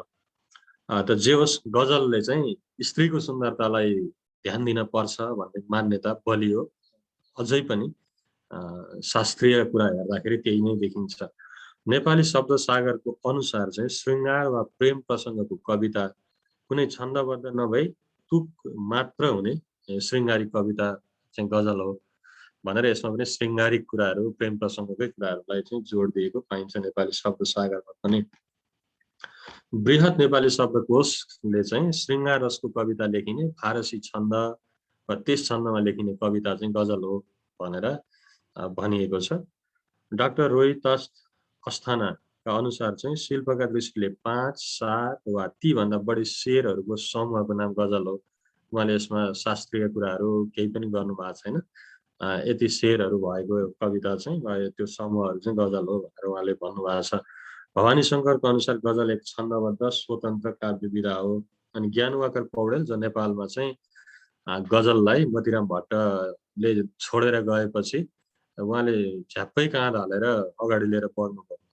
अनि उहाँले चाहिँ गजल एक संवेदनशील र तीक्ष्ण काव्य विधा हो, यसमा सूक्ष्म र तिखर अभिव्यक्ति हुन्छ भनेर उहाँले गजललाई परिभाषा गर्नुभएको छ। कृष्णहरि बराल भाव, कल्पना, बिम्ब तथा प्रतीक आदिको प्रयोगका साथै निश्चित क्रममा गरिने यस्तो काव्य रूपलाई गजल भनिन्छ जसमा एउटै छन्दका 3 वा 3 भन्दा बढी स्वतन्त्र शेरहरू हुन्छन्। अनि मनु ब्राजाकी उहाँ पनि नेपाली गजल साहित्यमा चाहिँ एकदमै बलियो नाम हो। अनि उहाँले गजल भनेको प्रणय, कामना र आन्तरिक पीडाका हार्दिक भावहरूको सन्तुलित अभिव्यक्ति हो भनेर भन्नुभएको छ। रासा राजु सायमी उहाँले गजलका धेरै कृतिहरू निकाल्नु भएको छ। अनि उहाँले यसलाई परिभाषित गरिरहनु पर्छ जस्तो मलाई लाग्दैन। आजकल गजल कुनै परम्परागत परिभाषाभित्र त सीमित छैन भनेदेखि यसलाई अरू नयाँ परिभाषा दिइरहनु त्यति जरुरी छैन भनेर चाहिँ उहाँले भन्नुभएको छ। यसरी चाहिँ गजलको परिभाषाहरू हामीले विद्वानहरूलाई हेर्दाखेरि फरक फरक दृष्टिकोणले उहाँहरूले राख्नु भएको छ। गजलको विशेषताहरू, गजलले संरचनागत सिद्धान्तलाई चाहिँ प्राथमिकता दिएको हुन्छ, जुन संरचनाको विषयमा हामी पछि छलफल गर्ने नै छौँ। मानवीय जीवन र जगतसँग सन्निकट रहेर गजलको सिर्जना हुने गर्छ। गजलमा शब्दगत शिल्पलाई प्राथमिकता दिएको हुन्छ। शब्द चयन गर्ने कुरालाई, कुन शब्दको अर्थ कसरी आउँछ भन्ने कुरा यो निकै गाह्रो छ गजल लेख्दा, किनभने सीमित शब्दभित्र अट्न पर्यो, त्यहाँ विभिन्न शास्त्रीय कुराहरू मिलाउनु पर्यो। त्यो कुरालाई प्राथमिकता गजलले दिन्छ। गजल एक स्वतन्त्र र सशक्त काव्य विधा हो। गजलको व्युत्पत्ति चाहिँ गेय परम्पराबाट, गाउने कुराबाट भएको र अहिले पनि यो निकट नै रहेको छ। अनि हामीले धेरै गजलहरू गाइएको सुनेका पनि छौँ। गजल प्राय आत्मपरक हुन्छ अनि मक्तामा अझ धेरै हुन्छ, आफ्नो कुराहरू त्यहाँ धेरै हुन्छ भनिएको छ। सबै शेरमा एउटै छन्दको प्रयोग हुन्छ। गजलमा चाहिँ जुन छन्दमा तपाईँले सुरु गर्नु भएको छ वा जुन जतिवटा अक्षर तपाईँले लेख्नु भएको छ त्यही आधारमा तपाईँले चाहिँ अन्तसम्मै कन्टिन्यू गर्नुपर्ने हुन्छ एउटै छन्द। काफियाको निश्चित व्यवस्था हुन्छ। यसको अनिवार्यताले शेरहरू बीचमा एकत्व प्रदान गर्छ। मैले अहिले भनिरहँदा यो काफिया भन्ने शब्दलाई तपाईँले गजल लेख्नेहरूले चाहिँ यसलाई कहिल्यै भुल्न मिल्दैन। अनि काफिया बिना गजल हुँदैन। त्यसकारण यो विषयमा हामी एकदमै बढी चर्चा गर्छौँ। र काफियाको निश्चित व्यवस्था हुन्छ अनि यसको अनिवार्यता, यो अनिवार्य छ। यो अनिवार्य भएको कारणले शेरहरू बीचमा, शेर चाहिँ 2वटा लाइनको एउटा समूह हो। जुन गजलमा तपाईँले 8 लाइन 10 लाइन लेख्नु भएको छ भने त्यो 5वटा शेर, 10 लाइनको 5वटा शेर हुने भयो। त्यो शेरहरूको बीचमा चाहिँ एकत्व प्रदान गर्छ काफियाले। यो चाहिँ गजलको विशेषता हो। अनि यसमा छन्द हुन्छ, रदीफ हुन्छ, अनुप्रास हुन्छ। यसले चाहिँ गजललाई सङ्गीतमय बनाउँछ। अनुप्रास भनेको चाहिँ पछिल्लो शब्दको सुनाइ, ध्वनि चाहिँ उस्तै उस्तै निक्लिनु। यो कुराले चाहिँ गजललाई एकदम सङ्गीतमय पनि बनाउँछ। गजलमा एउटा शेरमा नै त्यसको आशय टुङ्गिएको हुन्छ। यसर्थ गजल स्वतन्त्र भइकन यसका प्रत्येक शेर समेत स्वायत्त रहन्छन्। अघि नै मैले यो प्रसङ्ग ल्याएको थिएँ। तपाईँले 2वटा लाइनमा एउटा अर्थ वा एउटा विषय सक्न सक्नुहुन्छ, बाँकी अर्को लाइनमा अर्को विषय पनि समेट्न सक्नुहुन्छ। अनि यो चाहिँ एकदमै धेरै स्वतन्त्र विधा हो भनेर भनेको थिएँ। अनि यो चाहिँ गजलको विशेषता हो। यसको आरम्भ मतलाबाट र अन्त्य मक्ताबाट भएको हुन्छ। अनि गजल लेखिँदाखेरि जुन सुरुमा 2 लाइन हामी लेख्छौँ त्यसलाई मतला भनेर भनिन्छ, अनि गजल टुङ्ग्याउने 2 लाइनलाई चाहिँ मत्ता भनेर भनिन्छ। यसरी चाहिँ गजलको सुरु र अन्त्य हुन्छ। यसमा मतला, मक्ता, काफिया, रदिफ, शेर, मिसरा, बहर, ओजन लगायतका संरक्षक तत्त्वहरू रहेका हुन्छन्। यो मध्ये धेरै शब्दहरूमा हामी छलफल गर्छौँ नै, तर बहर र ओजनमा हामी धेरै छलफल गर्दैनौँ, किनभने यो आधारभूत भन्दा पनि अझै बढीमा प्रवेश गर्छ। अनि यसमा छलफल गर्दाखेरि हाम्रो धेरै समय दिनुपर्ने हुन्छ, तर बाँकी कुरामा हामी आज र भोलि छलफल गर्छौँ। गजलको विशेषताहरूलाई समग्रमा भन्नुपर्दा चाहिँ शाब्दिक अर्थ केलाउँदा चाहिँ गजलले नारी जातिप्रतिको वार्तालाप भन्ने वाक्यसँग निकटता राखे पनि अब यो परिभाषा यतिमा मात्र सीमित रहेन। व्युत्पत्तिकालको परिभाषा जो श्रृङ्गारिकतामा मात्र पोतिएको थियो त्यो पनि केवल आधार मात्र रहन गएको छ। आजको साहित्याकाशले नयाँ पालुवा फेरेको छ। सोही अनुरूप गजल पनि सबै विषयवस्तुसँग सामिप्य बनेको छ। प्रेमिकाको विषयमा गरिएको वार्ता नारी यौवन र यौनजन्य रसास्वादन गर्ने माध्यम मात्र बन्दैनन् वर्तमानका गजलहरू। प्रेमिकासँगको वार्तालाप भन्ने परिभाषा आजको गजलको भेलले अर्थान्तरण गरिसकेको छ। तापनि यो कुरा स्वीकार गर्नै पर्छ कि वर्तमान समयमा पनि अधिकांश गजलको विषयवस्तु चाहिँ माया प्रीतिसँग निकट देखिन्छ। नेपाली गजलको काल विभाजन। पहिलो चरण चाहिँ नेपाली गजलको थालनी भएको समय, जसलाई चाहिँ मोतीराम काल भनेरै भनिन्छ। र नेपाली साहित्यमा गजल भित्र्याउने व्यक्ति मोतीराम भट्ट नै हुन् र उनको समय चाहिँ 1941 देखि सुरु भएको थियो र 2002 सम्म पुग्दा नेपाली गजल चाहिँ प्राथमिक अवस्थामै थियो, पहिलो चरणमै थियो। त्यसपछि नेपाली गजलमा केही समय एकदम मौन अवधि जस्तै पनि भयो, अनि त्यसपछि चाहिँ गजल एकदमै विस्फोटक भएर आएको छ। अनि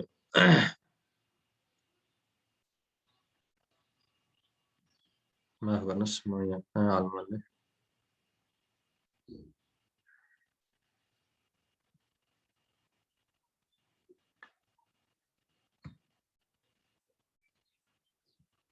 देख्दै हुनुहुन्छ है? कसैले यसो बोलिदिनु पर्यो, मेरो यहाँबाट हेर्दा हेर्दै पुग्यो कि। हजुर, यहाँ चाहिँ आउँदैछ तर पावर पोइन्ट चाहिँ आएको छैन। त्यही त, म नै यहाँ अचानक कता गयो कि।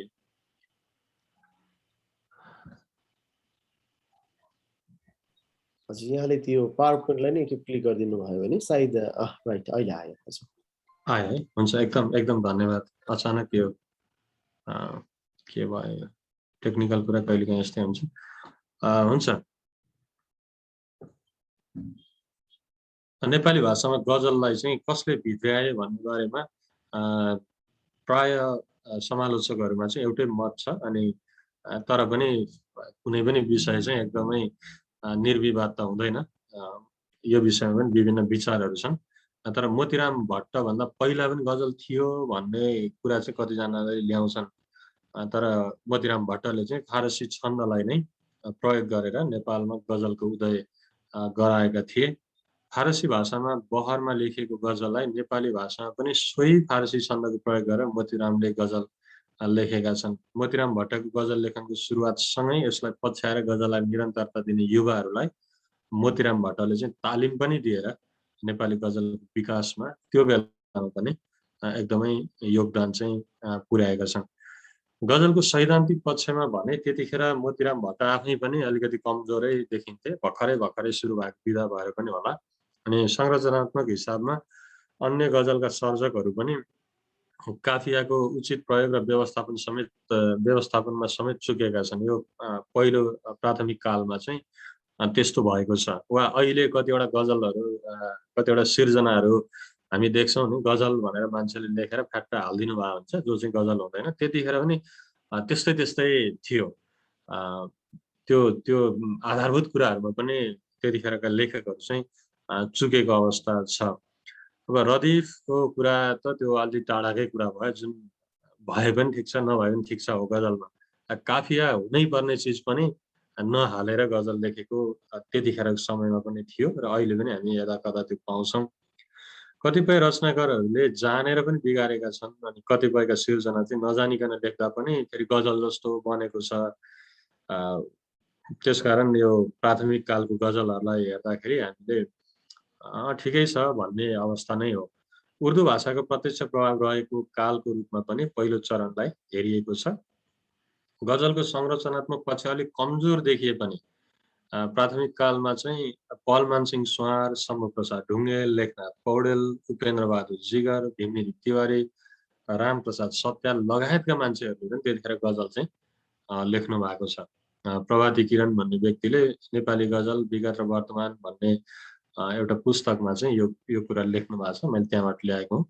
विक्रम सम्वत 2002 सालमा प्रकाशित भीमनिधि तिवारीको 82 र 20 गजल मेरी सम्मको प्रकाशनलाई नेपाली गजलको विषयवस्तुको प्रयोग तथा अन्य हिसाबमा पनि नेपाली गजलको पहिलो चरणमा राख्न सकिन्छ। अनि कृतिकै रूपमा चाहिँ भीमनिधि तिवारीले 2002 मा एउटा पुस्तक प्रकाशन गरेर नेपाली गजलमा धेरै ठुलो योगदान चाहिँ पुर्याउनु भएको छ। दोस्रो चरण जो चाहिँ सुसुप्त काल हो, जो मैले अघि पनि भनेको थिएँ, 2003 देखि 2035 सम्म यो चाहिँ एकदमै साइलेन्ट पिरियडको रूपमा चाहिँ नेपाली गजलमा पनि रह्यो। यो कालमा पनि अलिकति अब एउटा सास धानिदिनको लागि चाहिँ केही लेखकहरूले गजल लेख्नु भएको छ। त्यसमा चाहिँ भूपी शेरचन अनि महेन्द्र वीरविक्रम शाह, भीम विराग, राममान प्रेसित, शङ्कर लामिछाने, ईश्वर बल्लभ, गोपाल प्रसाद रिमाल आदि हुनुहुन्छ। उहाँहरूले धेर थोर गजलहरू चाहिँ लेख्नु भएको छ। अनि मबिबी शाह, महेन्द्र वीरविक्रम शाह नेपालको राजा, अनि उहाँले चाहिँ उसैका लागि भन्ने कृतिमा केही गजलहरू चाहिँ राख्नु प्रकाशन गर्नुभएको थियो।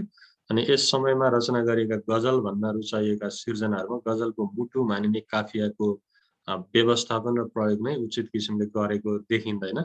रदिफ र तखल्लुस पनि प्राय गजलमा भेटिँदैन। अनि नेपाली गजलको यो समय चाहिँ यस्तै सुस्त गतिमा नै बितेर गएको छ। तेस्रो चरण वा पुनर्जागरण काल भनिन्छ, जो चाहिँ 2036 देखि 2050 को समय हो। अनि विक्रम सम्वत 2036 सालको मधुपर्क साहित्यिक पत्रिकामा ज्ञानवाकर पौडेलले मुक्तक भन्ने शीर्षकमा चाहिँ एउटा रचना प्रकाशन गर्नु भएको थियो, अनि जो चाहिँ गजलको संरचनाभित्र थियो। अनि त्यो रचनाबाट चाहिँ नेपाली गजल साहित्यमा पुनर्जागरण काल सुरु भएको मानिएको छ। उदयकालीन र मध्यकालीन धारभन्दा केही फरक विषयवस्तुका लिएर पौडेलले गजलको रचना गरेकोले नयाँ युगको थालनी गरेको हो। त्यसमा अधिकांश गजलकारहरू सहमत देखिएका छन्। सामाजिक असमानता, विकृति, विसङ्गतिलाई कोट्याएर गजलमा उतार्ने पौडेलको विक्रम सम्वत 49 सालमा प्रकाशित भएको खण्डहर नयाँ नयाँ भन्ने गजल सङ्ग्रह हो। अनि यसमा उहाँले लेखेपछि उहाँ सँगसँगै ललिजन रावल अनि धर्मागत शर्मा तुफान, रवि प्राञ्जल लगायतका व्यक्तिहरू त्यो समयमा चाहिँ देखिनु भयो। अनि 2050 देखि अहिलेसम्ममा चाहिँ गजलको उत्कर्षकाल वा समसामयिक काल भनेर भनिएको छ। 2050 को दशकमा नेपालमा गजलले यति ठुलो फड्को मार्ला भनेर प्राय मान्छेले सोचेका थिएनन् होला। तर एकदमै बढी गजल फर्स्ट आयो नेपालमा। अनि अहिले पनि त्यो चाहिँ एकदमै उर्लदो भेलको रूपमा छ अनि प्रशस्तै लेखिएको छ गजलहरू। तर नेपाली इसाई साहित्यमा चाहिँ गजलमा अहिले पनि हामी सुसुप्त काल जस्तै अवस्थामा छौँ। धेर थोर कोहीले कतै कतै लेखिरहनु भएको छ, तर कति काफिया मिलेको छैन, कति रदिफहरू छैनन्, कति संरचनाका त्रुटिहरू छ, त्यस्तै कुराहरू छ। तर आशा गरौँ अब नेपाली इसाई साहित्यमा पनि गजलको एकदम उत्कर्ष काल चाहिँ आउनेछ। नेपाली गजलको यो कालको केन्द्रीय प्रतिभाको रूपमा चाहिँ अब कसलाई स्वीकार गर्ने भन्ने कुरा पनि सजिलो छैन, किनभने यति धेरै एकैचोटि यस्तोसँग आयो नेपाली गजलमा एउटा जागरण कि यही व्यक्ति हो भनेर स्वीकार्न धेरै गाह्रो छ। यसको एउटै कारण चाहिँ अप्रत्याशित रूपमा चाहिँ नेपाली गजलको आकाश नै बदलिएको छ।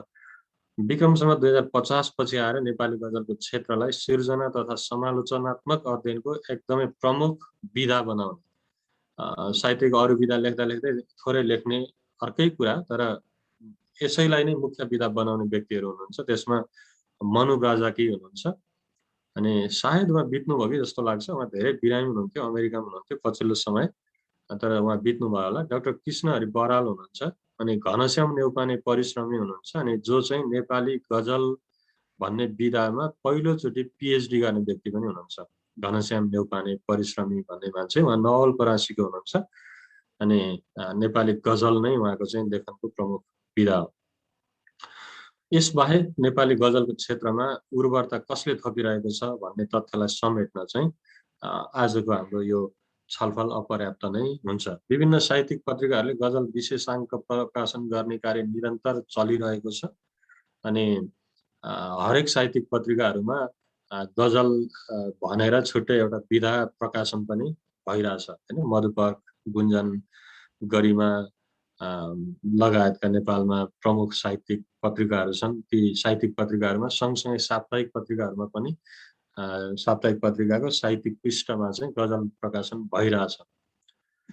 यस समयमा गजल सङ्ग्रह प्रकाशन गर्ने सबै सर्जक र सङ्ग्रहको विस्तार उतार्न यहाँ सम्भव छैन। यसकालका प्रमुख गजलकारहरू तथा कृतिहरूमा घनश्याम नेउपाने परिश्रमी, अनि मनु ब्राजाकी, बुध राणा, वियोगी बुढाथोकी, राजेन्द्र थापा, अनि श्रेष्ठ प्रिया पत्थर, उहाँ कैलालीबाट हुनुहुन्छ सुदूरपश्चिम, अनि त्यसपछि कृषु छेत्री, कृष्ण पौडेल, भीम बिरा, गोवर्धन पूजा, माधव वियोगी, रिचा लुइटेल, अरू धेरै धेरै एकदमै धेरै किताबहरू चाहिँ छन्। नेपाली गजलको क्षेत्रमा हात हालेर ठुलो श्रेय सम्हालेका तथा यसको लागि भावी उम्मेदवार बन्न तम्सेका गजल सर्जकहरूमा यहाँ धेरै मान्छेको नाम देख्न सक्नुहुन्छ। तपाईँ हामीले चिन्ने कतिवटा नाम पनि यहाँ होला, कतिजना हामीलाई गजल सिकाउने मान्छेहरू पनि यहाँ हुनुहुन्छ होला। खास गरी पूर्व क्षेत्रतिर हाम्रो सुमित्रा बाङ्देल चेली, त्यसपछि प्रकाश आङदेम्बे लगायतका व्यक्तिहरू, उहाँहरू पनि गजलमा एकदमै राम्रो। मनोज नेउपाने, विराटनगरकै देवी पन्थी, जो मैले अघि भने, उहाँले गजलमा गजल र चारु छुट्याउनु पर्छ भनेर नयाँ बहस छेडिरहनु भएको छ। यसरी चाहिँ धेरै व्यक्तिहरू चाहिँ अहिले गजलमा सक्रिय हुनुहुन्छ। हुन्छ, मैले गजलको पनि अलिकति इतिहासको कुराहरू पनि सकेँ। अवश्य मैले भनिरहँदा तपाईँहरूसँग धेरै प्रश्नहरू छ, अनि म एकदमै छिटो अघि बढेको छु, त्यसकारण कतिलाई बुझ्न पनि अलिकति अप्ठ्यारो भयो होला। म तपाईँहरूलाई यो पिडिएफ दिन सक्छु, तपाईँहरूले अध्ययन गर्न सक्नुहुन्छ। अनि यो बाहेक पनि अहिले नेपाली गजलको विषयमा हामीले अनलाइनमा धेरै सामग्रीहरू पाउन सक्छौँ, खोजेर पढ्न सक्छौँ। विकिपिडियामा पनि छ, अनि अरू धेरै ठाउँमा छ, तपाईँहरूले पक्कै हेर्नु भएको छ, पढ्नु भएको छ। अनि गजलको विषयमा नेपालमा त धेरै कृतिहरू पनि छन्, हामी किनेर पनि ती कृतिहरू पढ्न सक्छौँ र हामी धेरै बुझ्न सक्छौँ। तर आजको यो छोटो बसाइमा चाहिँ मैले एकदमै छिटो दौडाएँ, म एकदम क्षमा चाहन्छु। अब हामी गजलको संरचनाको विषयमा अलिकति हेर्छौँ, अनि त्यसपछि मेरो प्रस्तुतिलाई म यो संरचनाको कुराहरू गरेपछि म सक्छु पनि, र गजल संरचनाको व्यवहारिक अभ्यास चाहिँ भोलि तपाईँहरूले मजासँग गर्नुहुन्छ। हाम्रो अर्का प्रशिक्षक आदरणीय पास्टरज्यू केडी भण्डारी हुनुहुन्छ, उहाँले भोलि तपाईँहरूलाई यो विषयमा एकदमै धेरै अभ्यास गराउनु हुनेछ, ताकि तपाईँलाई गजल लेखनमा सहजता होस्। आज हामी सैद्धान्तिक कुरा मात्रै हेर्दैछौँ, व्यवहारिक कुरा चाहिँ भोलि तपाईँहरूले गर्नुहुनेछ। गजल संरचनामा चाहिँ एउटा शब्द छ जसलाई काफिया भनेर भनिन्छ, अनि यो काफिया भन्ने शब्द चाहिँ नभइकन गजल बन्दैन है त। यदि तपाईँहरूले गजल लेख्नु भएको छ अनि काफिया भन्ने शब्द वा यसलाई कसरी गजलमा राख्ने भन्ने कुरा जान्नु भएको छैन वा गर्नु भएको छैन भनेदेखि ठिक छ, त्यो जे भयो, वा तपाईँले लेखेको सिर्जना चाहिँ गजल भएन होला भनेर तपाईँले अनुमान गर्न सक्नुहुन्छ। तर काफियाको व्यवस्थित प्रयोग तपाईँले गर्नु भएको छ भने जे जस्तै भए पनि, अरू कुरामा कमजोरै भए पनि तपाईँको लेखन गजल हुन सक्छ। त्यसकारण काफिया चाहिँ गजलको सबैभन्दा महत्त्वपूर्ण भाग हो, अभिन्न अङ्ग हो। यो कुरा हामीले बुझ्न पर्ने हुन्छ। अपरिहार्य भनेर यहाँ लेखिएको छ। यो अपरिहार्य भनेको नभई नहुने तत्त्व हो। काफिया अरबी भाषाबाट उत्पन्न भएको शब्द हो। त्यो अरबी भाषाको पुलिङ्गी शब्द हो। यसलाई साहित्यिक हिसाबले अर्थ्याउँदा चाहिँ अनुप्रास, अन्त्यानुप्रास वा टुक भन्ने हुन्छ।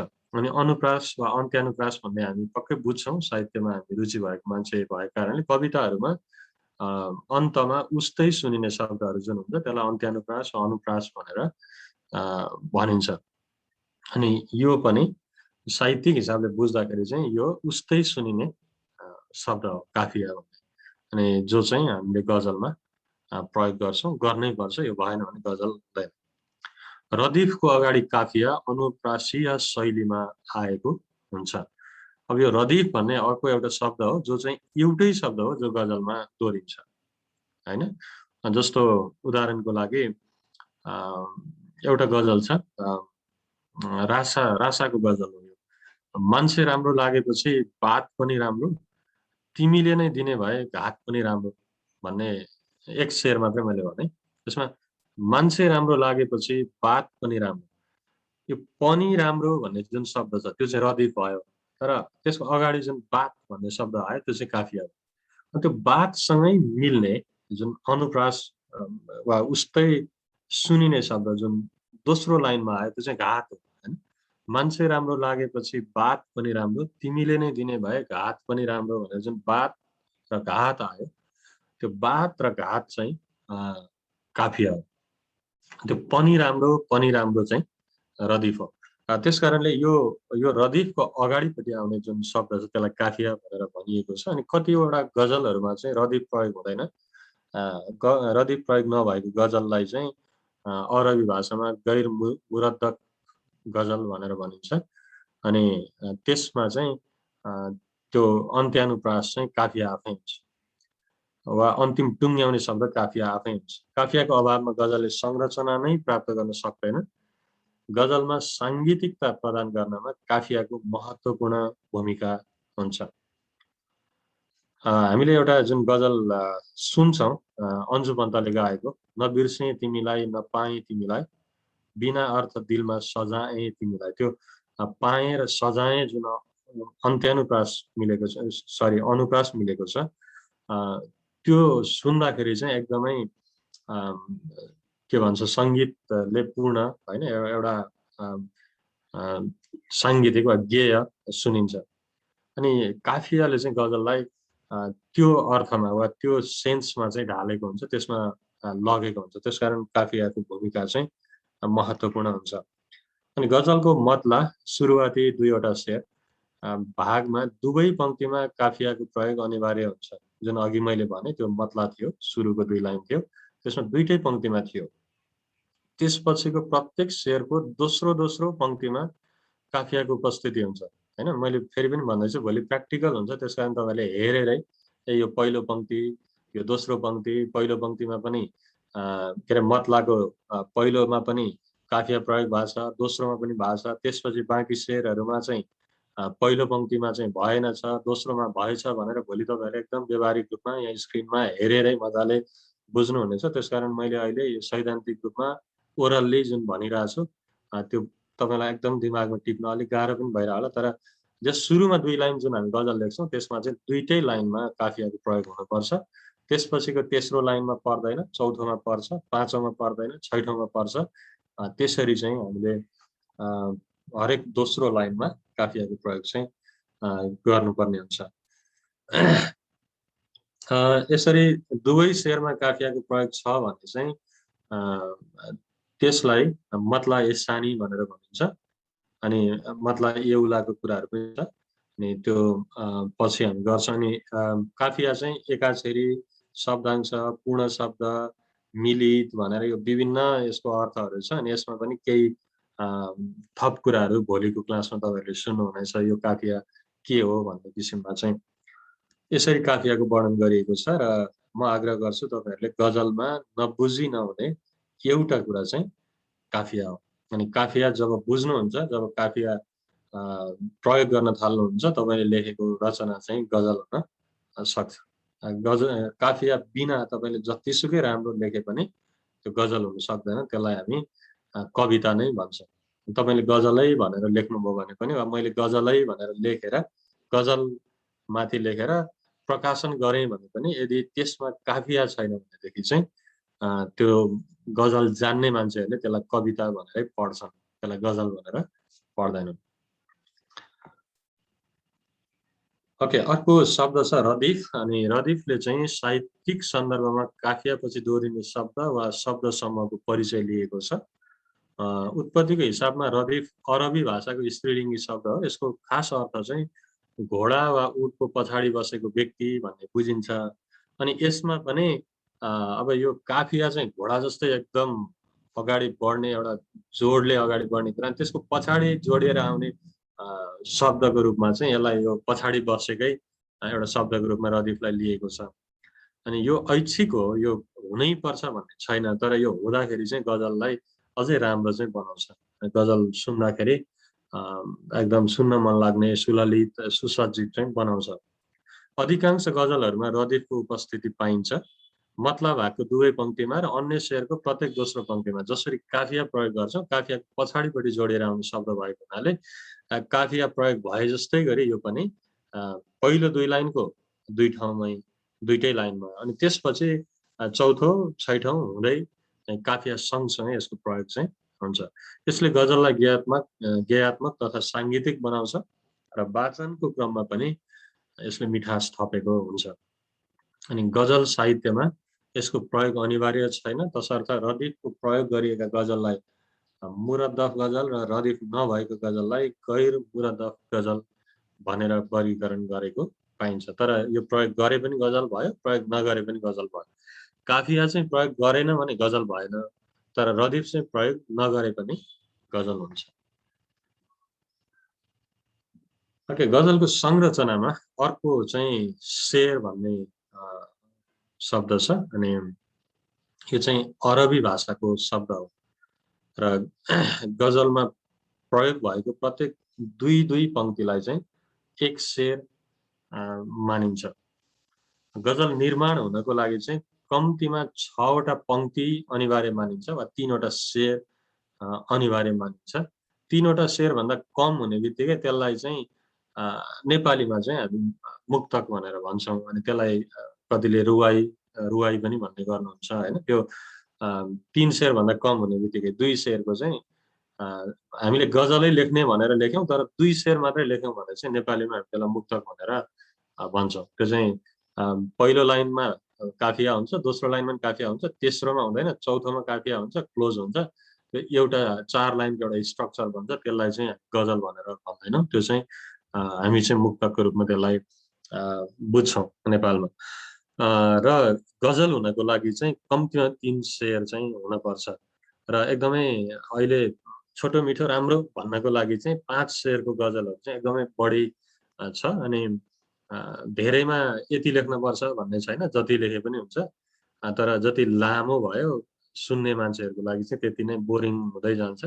त्यसकारणले हामीले गजल लेख्दाखेरि चाहिँ 5-6 लाई चाहिँ एकदमै राम्रो मानिन्छ। अनि अब हुन त 3 शेरदेखि नै गजल हुन्छ, तर 5-6 शेरको गजलहरू चाहिँ एउटा सुन्नलाई पनि छोटो समयमा सकिने, अनि भन्नेलाई पनि कम्तीमा 3-4 मिनेटको समय लिने किसिमको हुन्छ। त्यो चाहिँ राम्रो सुनिन्छ। तर 3 शेरदेखि माथि गएपछि गजल हुन्छ। विषयवस्तुको प्रयोगको हिसाबले हेर्दा चाहिँ गजलको मतला भागदेखि मक्ता भागसम्म भनेको सुरुवातको 2 लाइनदेखि अन्तिम 2 लाइनसम्म नै एउटै विषयवस्तु समेटिन्छ भनेदेखि त्यो गजललाई चाहिँ मुसलसल भनिन्छ। तर हरेक शेरमा फरक विषयहरू चाहिँ समेट्नु भएको छ भनेदेखि चाहिँ त्यो गजललाई चाहिँ गैर मुसलसल भनेर भनिन्छ। मैले अघि भने केही शब्दहरू छन् जुन हाम्रो लागि अनौठा शब्दहरू हुन्, तर पनि यो उर्दू फारसी भाषाको भएको कारणले, अरबी भाषाको भएको कारणले हामीले यसलाई नेपालीमा पनि जस्ताको तस्तै नै भित्राएको छ, यसरी नै बुझ्नुपर्ने हुन्छ। र जुन गजलको विषयवस्तु फरक छ शेर अनुसारको, त्यसलाई गैर मुसलसल भनेर भनिन्छ।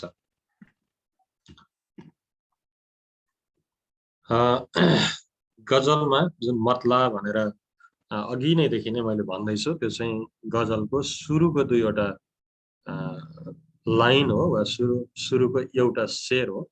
अनि मतलाको अर्थ चाहिँ उदय वा प्रारम्भ हुनु भन्ने हुन्छ।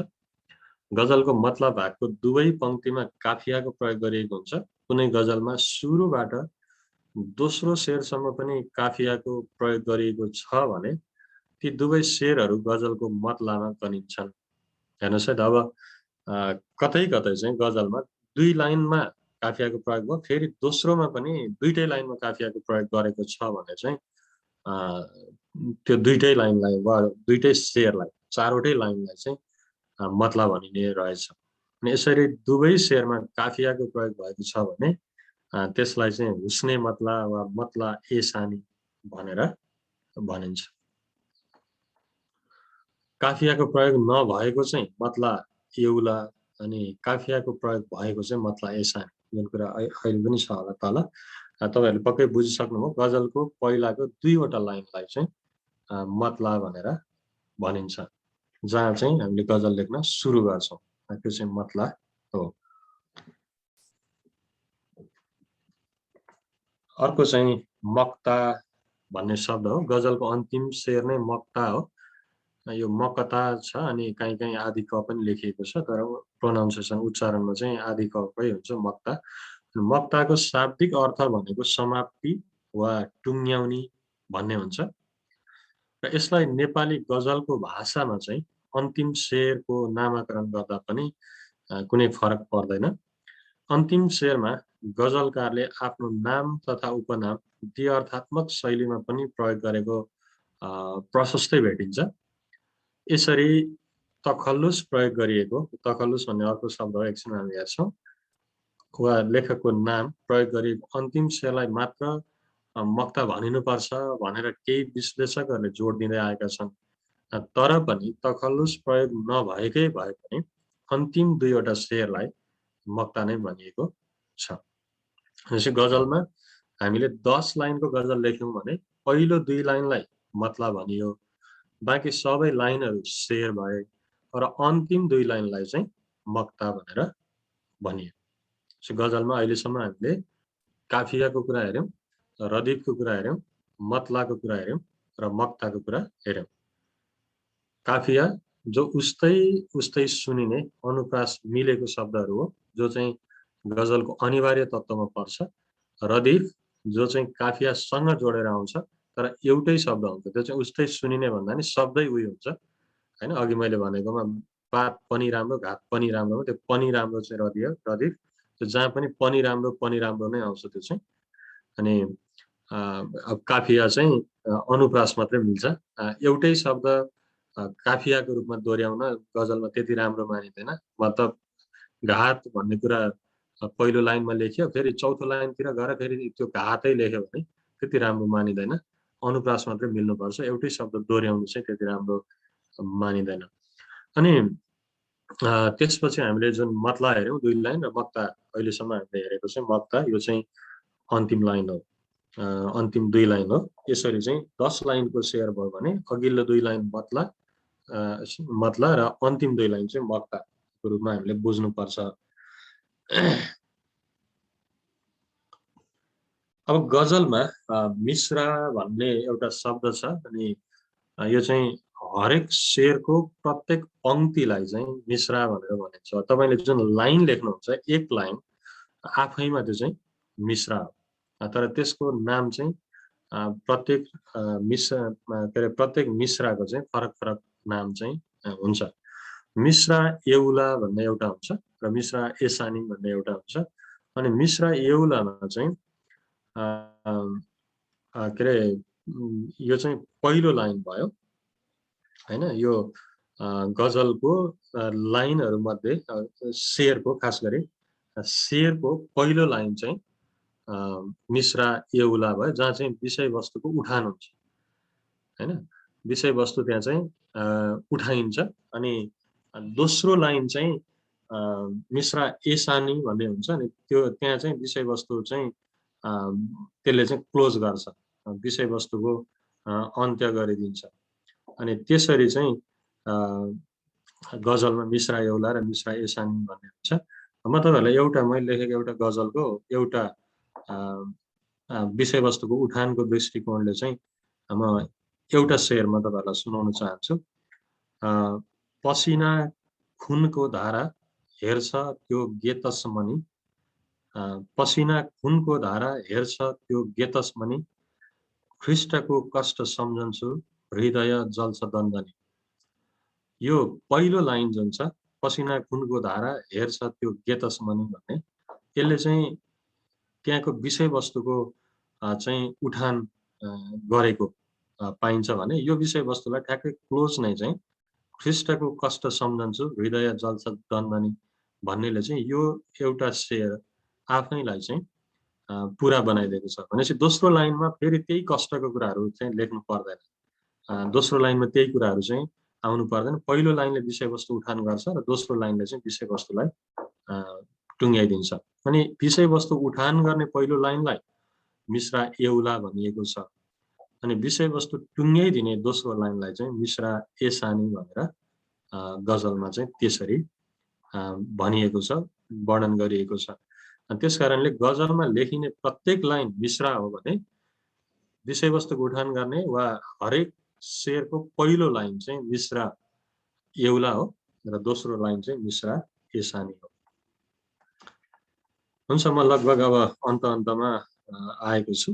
अनि तखल्लुस भन्ने अर्को एउटा शब्द छ गजलमा, अनि जो चाहिँ प्रयोग गर्दा पनि हुन्छ नगर्दा पनि हुन्छ, तर त्यसको प्रयोग गर्दाखेरि चाहिँ गजल एकदम व्यक्तिगत हुन जान्छ वा त्यसले दुईवटा अर्थ बोक्छ। अघि नै पनि त्यसको कुराहरू चाहिँ आएको छ। अनि यसको चाहिँ प्रयोग सामान्यतया यसको प्रयोग चाहिँ के अरे अन्तिम शेरमा हुन्छ हैन, मक्तामा हुन्छ, तर कतिजनाले यसलाई बीचतिर पनि प्रयोग गर्नु भएको छ।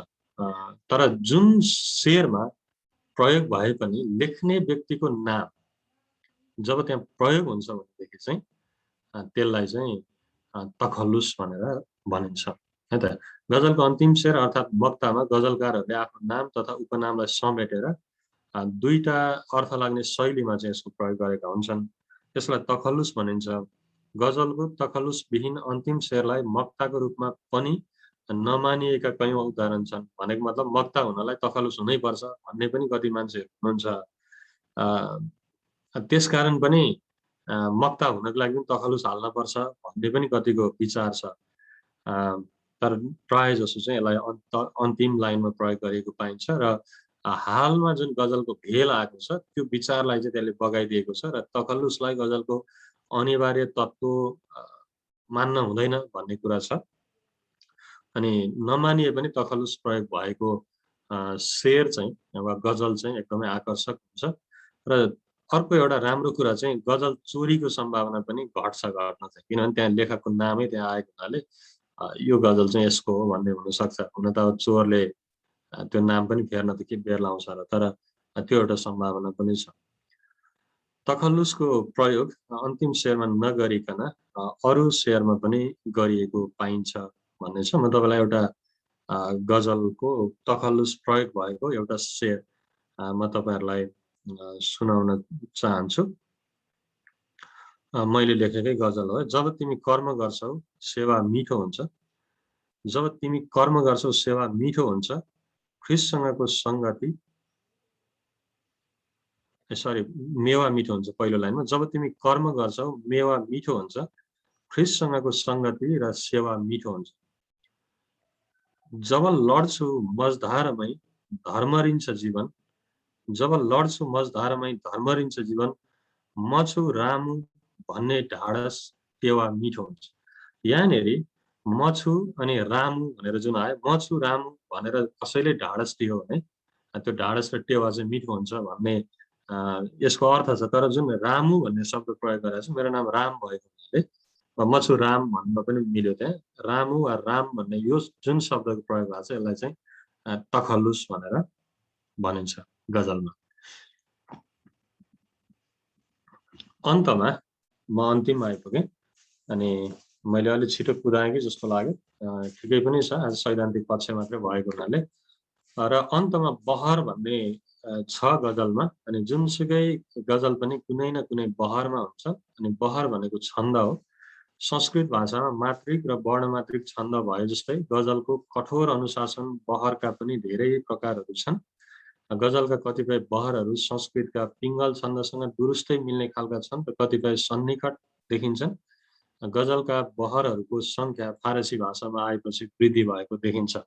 म यसलाई एकदमै छोटोमा भनेर म टुङ्ग्याउन चाहन्छु। त्यो चाहिँ के भने हामीले जुन गजल लेख्छौँ, गजलमा वा साहित्य पनि जब हामी पद्यमा लेख्छौँ भनेदेखि त्यहाँनिर चाहिँ छन्दको कुरा चाहिँ एकदमै महत्त्वपूर्ण हुन्छ।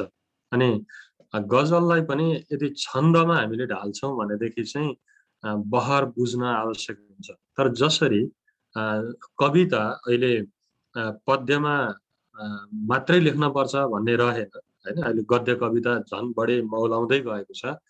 त्यसरी नै बहरमा नरहिकन लेखेको रचना पनि गजलको रूपमा एकदमै मौलाएको छ। अनि बहरमा लेख्नु भनेको चाहिँ पद्य कविता लेख्नु जस्तै हो। बहर बाहिर लेख्नु भनेको चाहिँ गद्य कविता लेख्नु जस्तै हो कवितासँग तुलना गर्दाखेरि। अनि बहरमा लेख्ने कुरामा चाहिँ म तपाईँलाई एकदमै सिम्पल अलिकति यसले बहर सबै त समेट्दैन, तर अलिकति अब बहरमा कसरी लेख्ने त भन्ने कुरामा चाहिँ हुन त तपाईँको पहिलो लाइन र दोस्रो लाइनका सबै शब्दहरूको होइन के अरे अक्षरहरूको तुलना, ह्रस्व, दीर्घ सबै कुरा मिलाउनु पर्ने हुन्छ। तर ती कुराहरूलाई पनि अलिकति पर राखेर तपाईँ बहरको नजिक आउनको लागि चाहिँ तपाईँले के अरे पहिलो लाइनमा जतिवटा अक्षर लेख्नुहुन्छ दोस्रो लाइनमा त्यतिवटा अक्षर लेख्नुभयो भने तपाईँ बहरको निकै नजिक चाहिँ पुग्नु हुन्छ।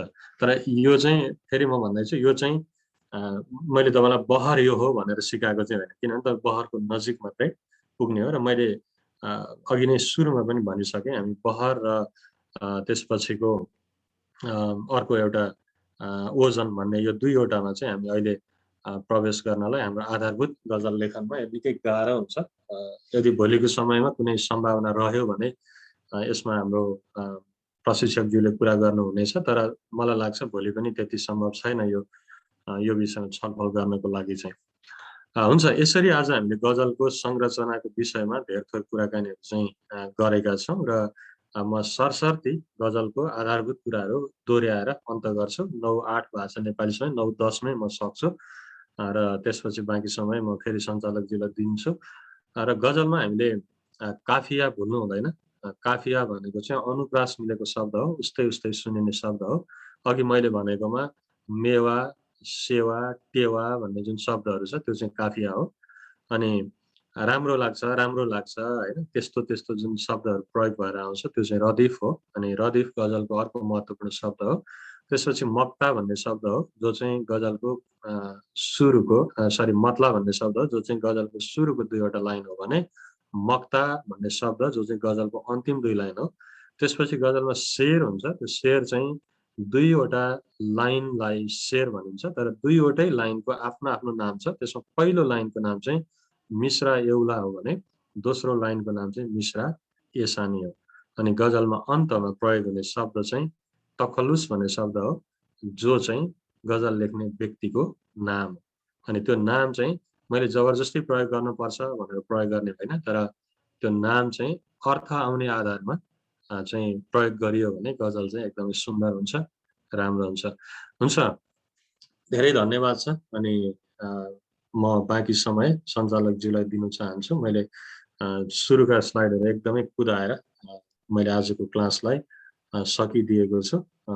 फेरि पनि यहाँहरू सबैलाई धेरै धेरै धन्यवाद। हुन्छ, जय मसी। जय मसी। साथै धन्यवाद छ हाम्रो आजको प्रशिक्षक पास्टर रामप्रसाद पौडेलज्यूलाई। उहाँले सैद्धान्तिक रूपको गजल सम्बन्धित सम्पूर्ण ऐतिहासिक पृष्ठभूमिलाई प्रस्तुत गर्नुभएको छ।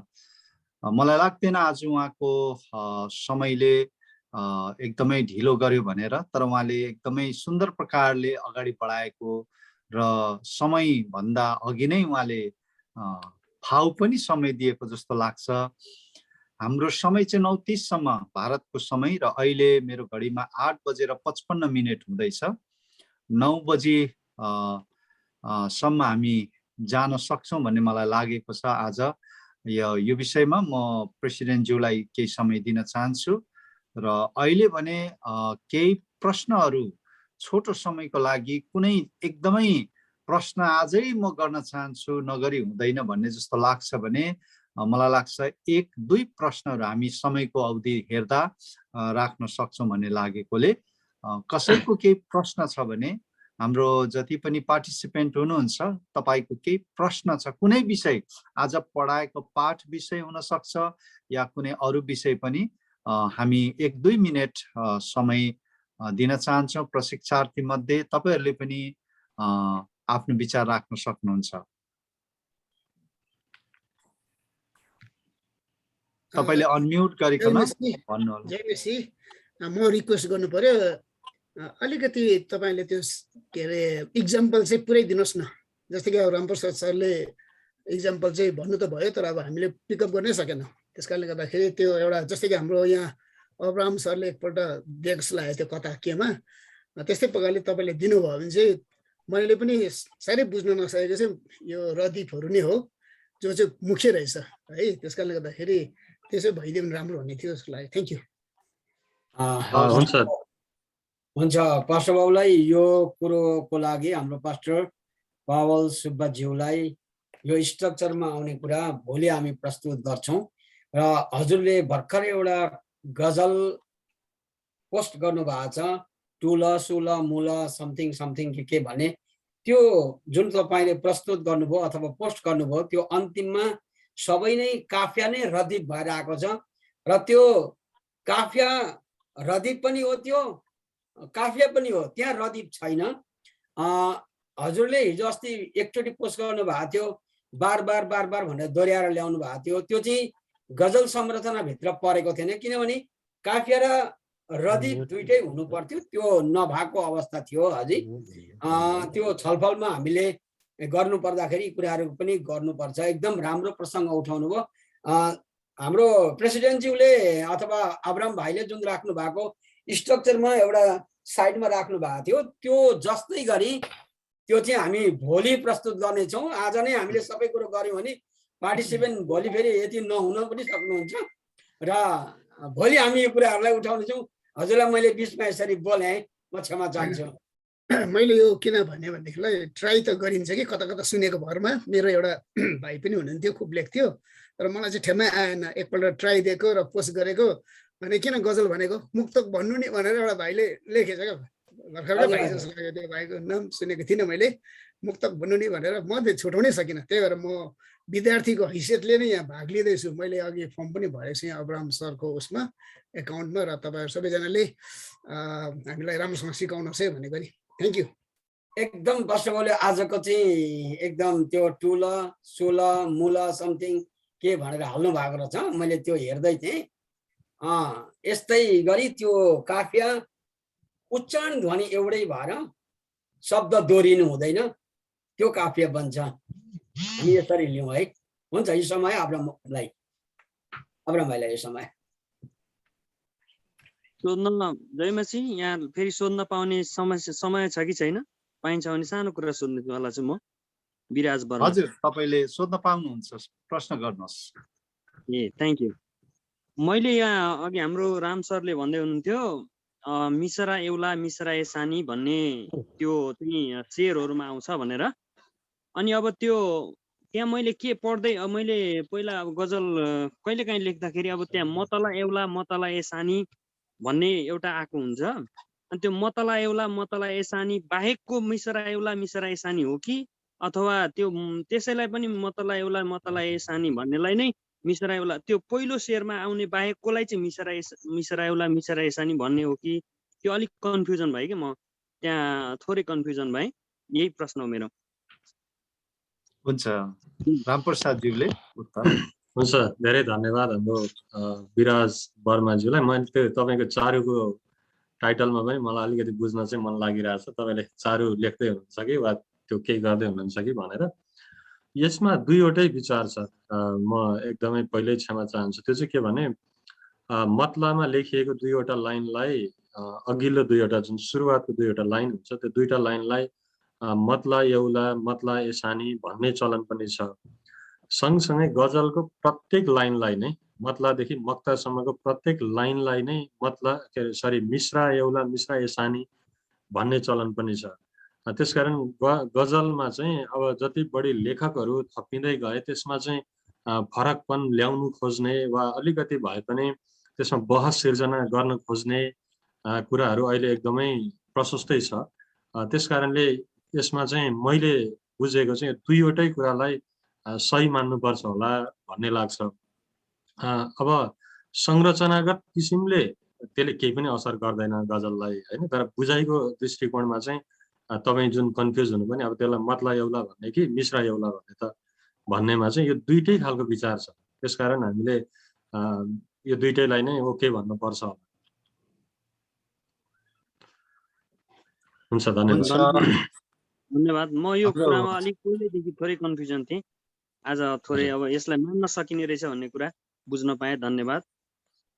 हवस्, एकदमै धन्यवाद हजुरलाई विराजज्यू प्रश्नको लागि पनि। र यस्तै प्रश्नहरूबाट हामी केही कुरा जुन कन्फ्युजन छ बुझि नराखेको अवस्था छ त्यसलाई बुझ्ने क्रममा जान्छौँ भने भोलि यो तालिमको जुन प्रक्रियालाई अगाडि बढाउँदै जाँदा अझै राम्रोसँगले यो संरचना विषय पनि हामी थाहा गर्छौँ। र भोलिको लागि है सबैजना उत्सुकताको साथमा यसरी नै सहभागी भइदिने म आग्रह गर्दछु। आज हामी लगभग 32-33 जना जोडिएको अवस्था थियो मैले हेर्दै जाँदै चाहिँ, र अहिले के कम भए तापनि 29 जनाको संख्या देखे तापनि भोलि लगभग हामी रेजिस्ट्रेसन गरेको 60 जना मध्ये 50% चाहिँ हामीले मिट गरिसकेछौँ, +50 भएछ भन्ने मैले यहाँ देखिराखेको थिएँ। र भोलिको कार्यशाला अति नै व्यावहारिक रूपमा कसरी लेखिनुपर्छ र रदीफ, काफिया, यो मिश्रा जस्ता हामीले पहिलोपल्ट सुनिराखेका शब्द भए तापनि यसको संरचनाबारे हामी हेर्न सक्छौँ। हुन्छ, यहाँलाई धेरै धेरै धन्यवाद छ। अरू कसैको प्रश्न छ भने म 1 मिनेट दिन चाहन्छु अझै पनि, र छैन भने हामी कार्यक्रमको अन्ततिर प्रवेश गरिराखेका छौँ। यहाँले भोलिको समय भनेको रहेछ, म भोलिको समय भारतको समय ठिक 7 बजे सुरु हुन्छ, नेपालको त्यो बेला बिहानको 7:15 भएको हुन्छ भने अमेरिकाको समय त्यसकै तपाईले टाइम कन्भर्ट गरेर हेर्न सक्नुहुन्छ र बेलुकीको समय हुन्छ। कसैको केही प्रश्न छैन भने अब म अन्तिम भोलिको समयको कुराहरू तिरै गइराखेको अवस्था थियो। कसैको केही प्रश्न छ हजुरहरू? कसैले पीडीएफ फाइल बनाएर दिनु मेरो इमेलमा भनिराख्नु भएको थियो, हामी त्यसको व्यवस्था गर्दैछौँ। कतिजना मैले यो एटेन्ड गर्न सकिनँ, म कसरी सिक्न सक्छु भन्ने कुरा राख्दै हुनुहुन्थ्यो। उहाँलाई पनि हामी भन्न चाहन्छौँ तपाईको इमेल पठाइदिनु भयो भने हामी त्यस इमेलमा यो रेकर्डेड भइराखेको छ, आजको जति पनि प्रशिक्षकले सिकाउनु भएको गजल विषय छ त्यो तपाईले रेकर्ड फर्मेटमा हेर्न सक्नुहुन्छ। अनि त्यहाँबाट पनि सिक्ने एउटा प्रावधान रहेको कुरा छ। तपाईले इमेल चाहिँ पठाइदिने आग्रह गर्दछु। हुन्छ, अब अहिलेलाई मैले भोलिको कुरामा अलिकति समेटिकन बिट मार्नुपर्ने अवस्था आएको छ र भोलि अति नै सुन्दर गजलको सैद्धान्तिक कुराहरू सिकेपछि अब यसलाई व्यावहारिक पक्षमा कसरी लेखन शैलीमा उतार्नु पर्ने, कार्यरूपमा उतार्नु पर्ने भन्ने विषयको व्यावहारिक पक्ष चाहिँ हाम्रो आदरणीय पास्टर केडी भण्डारीज्यू, जसलाई हामी काइलो भनेर सम्बोधन उहाँले गर्नुभएको छ, उहाँको उपनाम, र उहाँ अमेरिकाबाट हुनुहुन्छ।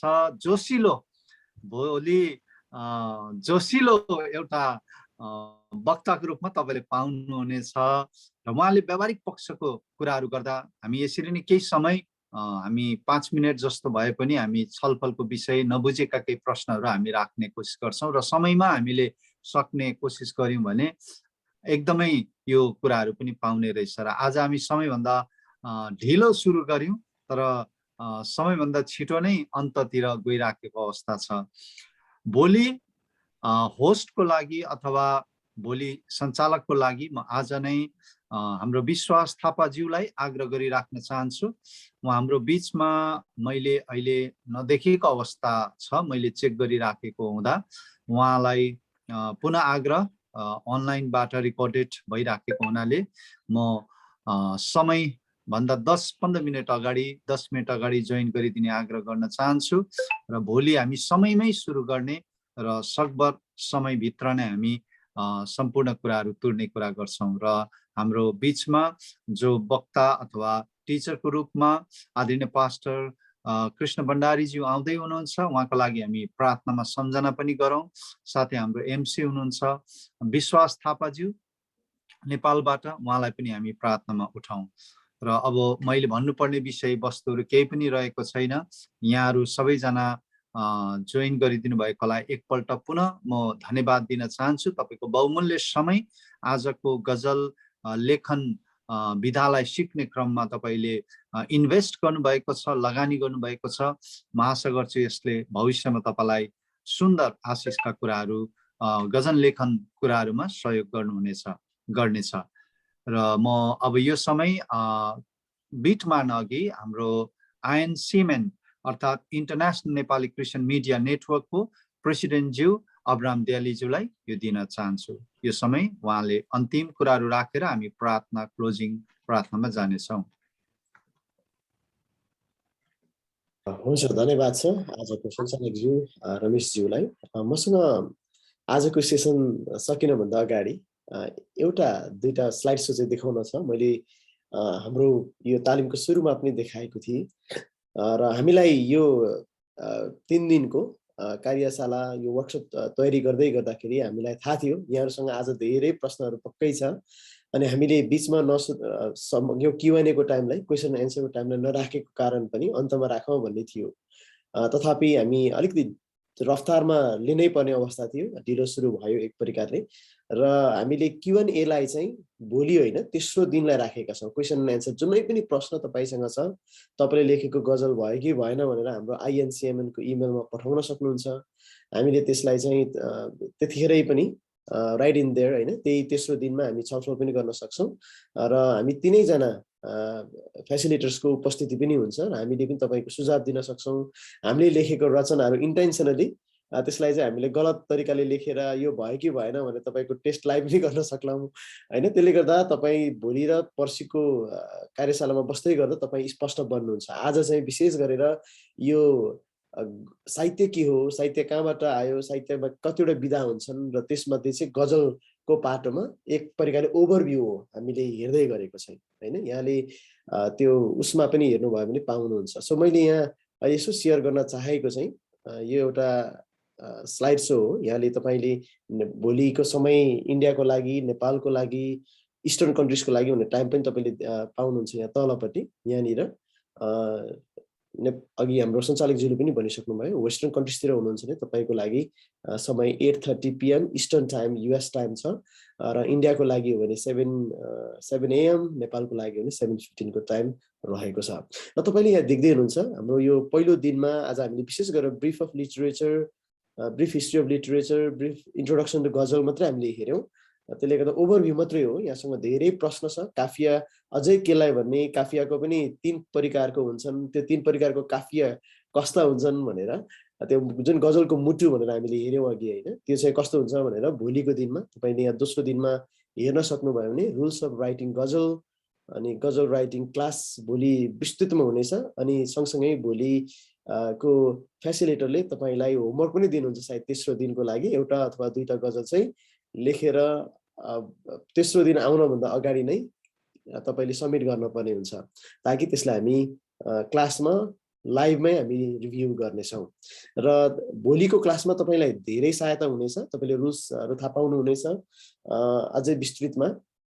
र पर्सिको क्लासमा चाहिँ तपाईलाई प्र्याक्टिकल्ली ओके यो गल्ती भएछ, यहाँ सच्याउन पर्ने रहेछ, यसलाई गजल भन्छ यसलाई भन्दैन भनेर तपाईले पर्सिको क्लासमा चाहिँ अझै पूरा रूपमा तपाई हामीलाई लाग्छ क्रिस्टल क्लियर नै बन्नुहुन्छ। तर यति भनिराख्दा हामीले यो बेसिक आधारभूत गजलको कार्यशाला भएको कारणले गर्दा विस्तृतमा इन डेप्थमा गहिराइमा हामी जान त सक्दैनौँ, तर हामीले जति सक्छौँ त्यति नै कभर गर्ने हाम्रो प्रयास रहेको छ। र अर्को एउटा स्लाइड सो म यहाँलाई देखाउन चाहन्छु। यो स्लाइड सो हो, मैले सुरुमा पनि यहाँलाई भनेको थिएँ, यदि तपाईँ गजलमा भर्खरै लेख्दै हुनुहुन्छ भने पनि तपाईँ गजल कम्पिटिसन सहभागी बन्न सक्नुहुन्छ। गजल लेख्दै हुनुहुन्छ भने तपाईँको लागि त झन् राम्रो अवसर भयो र तपाईँले यो गजल लेखन कम्पिटिसन प्रतियोगितामा तपाईँले भाग लिन सक्नुहुन्छ, जसमा चाहिँ नोभेम्बर 1 तारिकबाट यसको समय गजल सब्मिट गर्ने टाइम सुरु भइसकेको छ। गजलको अन्तिम गजल सब्मिट गर्ने भिडियो तपाईँले रेकर्ड गरेर पठाउन पर्ने हुन्छ र यसलाई चाहिँ तपाईँले नोभेम्बर 19 भित्रमा हाम्रो यो गजलको कार्यशाला सकिएको 1 हप्ताभित्रमा तपाईँले लेखेर अभ्यास गरेर हैन, अथवा तपाईँले हामीलाई पनि यो गजल भयो कि भएन भनेर लेखेर यसो पठाउनलाई सक्नुहुन्छ। तर त्यो गजल पठाएको हामी 3 जना अहिले जो फेसिलिटर छौँ, हामीलाई पठाउनु भएको गजल चाहिँ यहाँहरूले सहभागीको लागि अथवा कम्पिटिसनको लागि सायद पठाउन सक्नुहुन्न। त्यो 1-2 नियम हो र हामी भोलि र पर्सिको कार्यशालामा विस्तृतमा हामी भन्नेछौँ। तर तपाईँले पठाउनु भएको गजल भिडियो रेकर्डेड हुनेछ अनि हुनुपर्नेछ र त्यो चाहिँ हाम्रोमा हामीले मार्किङ गर्दै गर्दाखेरि यहाँको लेखनमा 80%, 10% प्रेजेन्टेसनमा र 10% चाहिँ प्रोनाउन्सिएसनमा हामीले राखेका छौँ र त्यहाँबाट टप 20 छानिनेछ। टप 20बाट टप 10 हुँदै यसको डेटहरू पनि तपाईँले फ्लायरमा देख्न सक्नुहुन्छ। हामी भोलि पनि विस्तृतमा सेयर गर्छौँ। टप 5 हुँदै ग्रान्ड फिनाले चाहिँ हामीले जुमबाट लाइभ नै यसको रिजल्ट घोषणा सँगसँगै पुरस्कार राशिहरूको पनि व्यवस्था, अवार्डको व्यवस्था हामी त्यतिखेर गर्नेछौँ। सो यहाँहरूलाई यो पनि अवसरको चाहिँ अवगत गराउन चाहन्छौँ। र तपाईँ भर्खरै गजल लेख्दै हुनुहुन्छ भने पनि अहिले जुन हाम्रो रामप्रसाद सरले पठाउनु भएको जुन फाइल छ त्यसलाई पनि तपाईँले रिभ्यू गर्न सक्नुहुन्छ र सँगसँगै भोलिको क्लासले तपाईँलाई गजल लेख्नलाई थप मद्दत गर्नेछ। हुन्छ, यो सूचनालाई म यतिमा राख्दै फेरि रहस्यमै म आजको मोडरेटर हाम्रो सञ्चालकज्यूलाई नै हस्तान्तरण गर्न चाहन्छु। हस् त, धन्यवाद छ। मलाई लाग्छ आज भन्नुपर्ने सूचनाका कुराहरू पनि आइसकेका छन् र केही छोटो हामीले नबुझेका कुराहरू पनि प्रश्न उत्तरको बीच हामीले केही कुराहरू राख्ने मौका पायौँ अनि अलिअलि बातचित 1-2 मिनट यसरी खुल्ला बातचित पनि हामी गर्न सक्यौँ। सहभागीहरूले पनि यसो एउटा आफ्नो अनुभवहरू राख्न सक्नुहुन्छ। हुन्छ, अब हामी आजलाई 9:30 नै जानुपर्छ भन्ने लागेन, समय हामी बचाउन सक्ने रहेछौँ। 12 मिनट गएछ 9 बजेर र हामी अन्तिम समयमा प्रवेश गरिराखेका छौँ र हामी अन्तिम प्रार्थनातिर गइराखेका छौँ। म आदरणीय हाम्रो इन्टरनेसनल नेपाली क्रिस्चियन मिडिया नेटवर्कका सल्लाहकार छत्रसुब्बा पावल दाजु हुनुहुन्छ, जो कालिम्पोङबाट हुनुहुन्छ। उहाँलाई अन्तिम प्रार्थनाको निम्ति म आग्रह गर्न चाहन्छु। सरको प्रार्थनाको साथमा, दाजुको प्रार्थनाको साथमा आजको हाम्रो पहिलो दिनको गजल कार्यशालालाई समापन गर्नेछौँ। हुन्छ, यो समय छत्र दाजुलाई दिन चाहन्छु। हुन्छ, हामीहरू प्रार्थना गर्नेछौँ र मलाई पनि खुसी लागेको छ तपाईँहरूसँगै एउटा विद्यार्थी हुनको लागि। र मैले चाहिँ गजल नजानेकै कारणले मलाई त ठाडै भनेको छ, साँच्ची नै भन्यो यो किन गजल भनेको, यो उयो भन्नु नि भनेर। अन्त त्यसले गर्दा चाहिँ होइन, अब सिक्नुपर्ने रहेछ भनेको ठिक्कै मौका मिल्यो र तपाईँहरूलाई म धेरै धेरै धन्यवाद दिन चाहन्छु।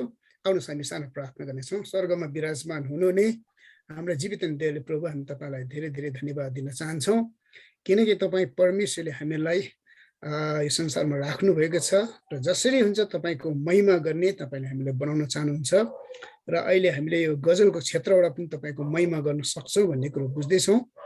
र संसारमा त निकै कुराहरू बढेर गइराखेको छ, तर हामीले तपाईँको राज्यमा गर्नुपर्ने धेरै बाँकी छ भन्ने हामी बुझ्दै आइराखेका छौँ र आफ्नो दासहरूलाई तपाईँले चलाउनुहोस्।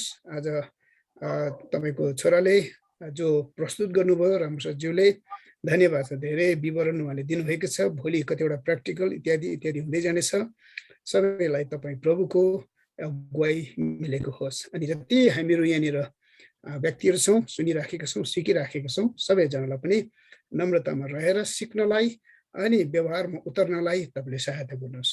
सबै धन्यवाद, बिन्ती, प्रार्थना हामीलाई उद्धार गर्नुहुने मुक्तिदाता प्रभु येशू ख्रीष्टको मिठो पवित्र नाममा, आमेन। जय मसीह। आमेन, आमेन।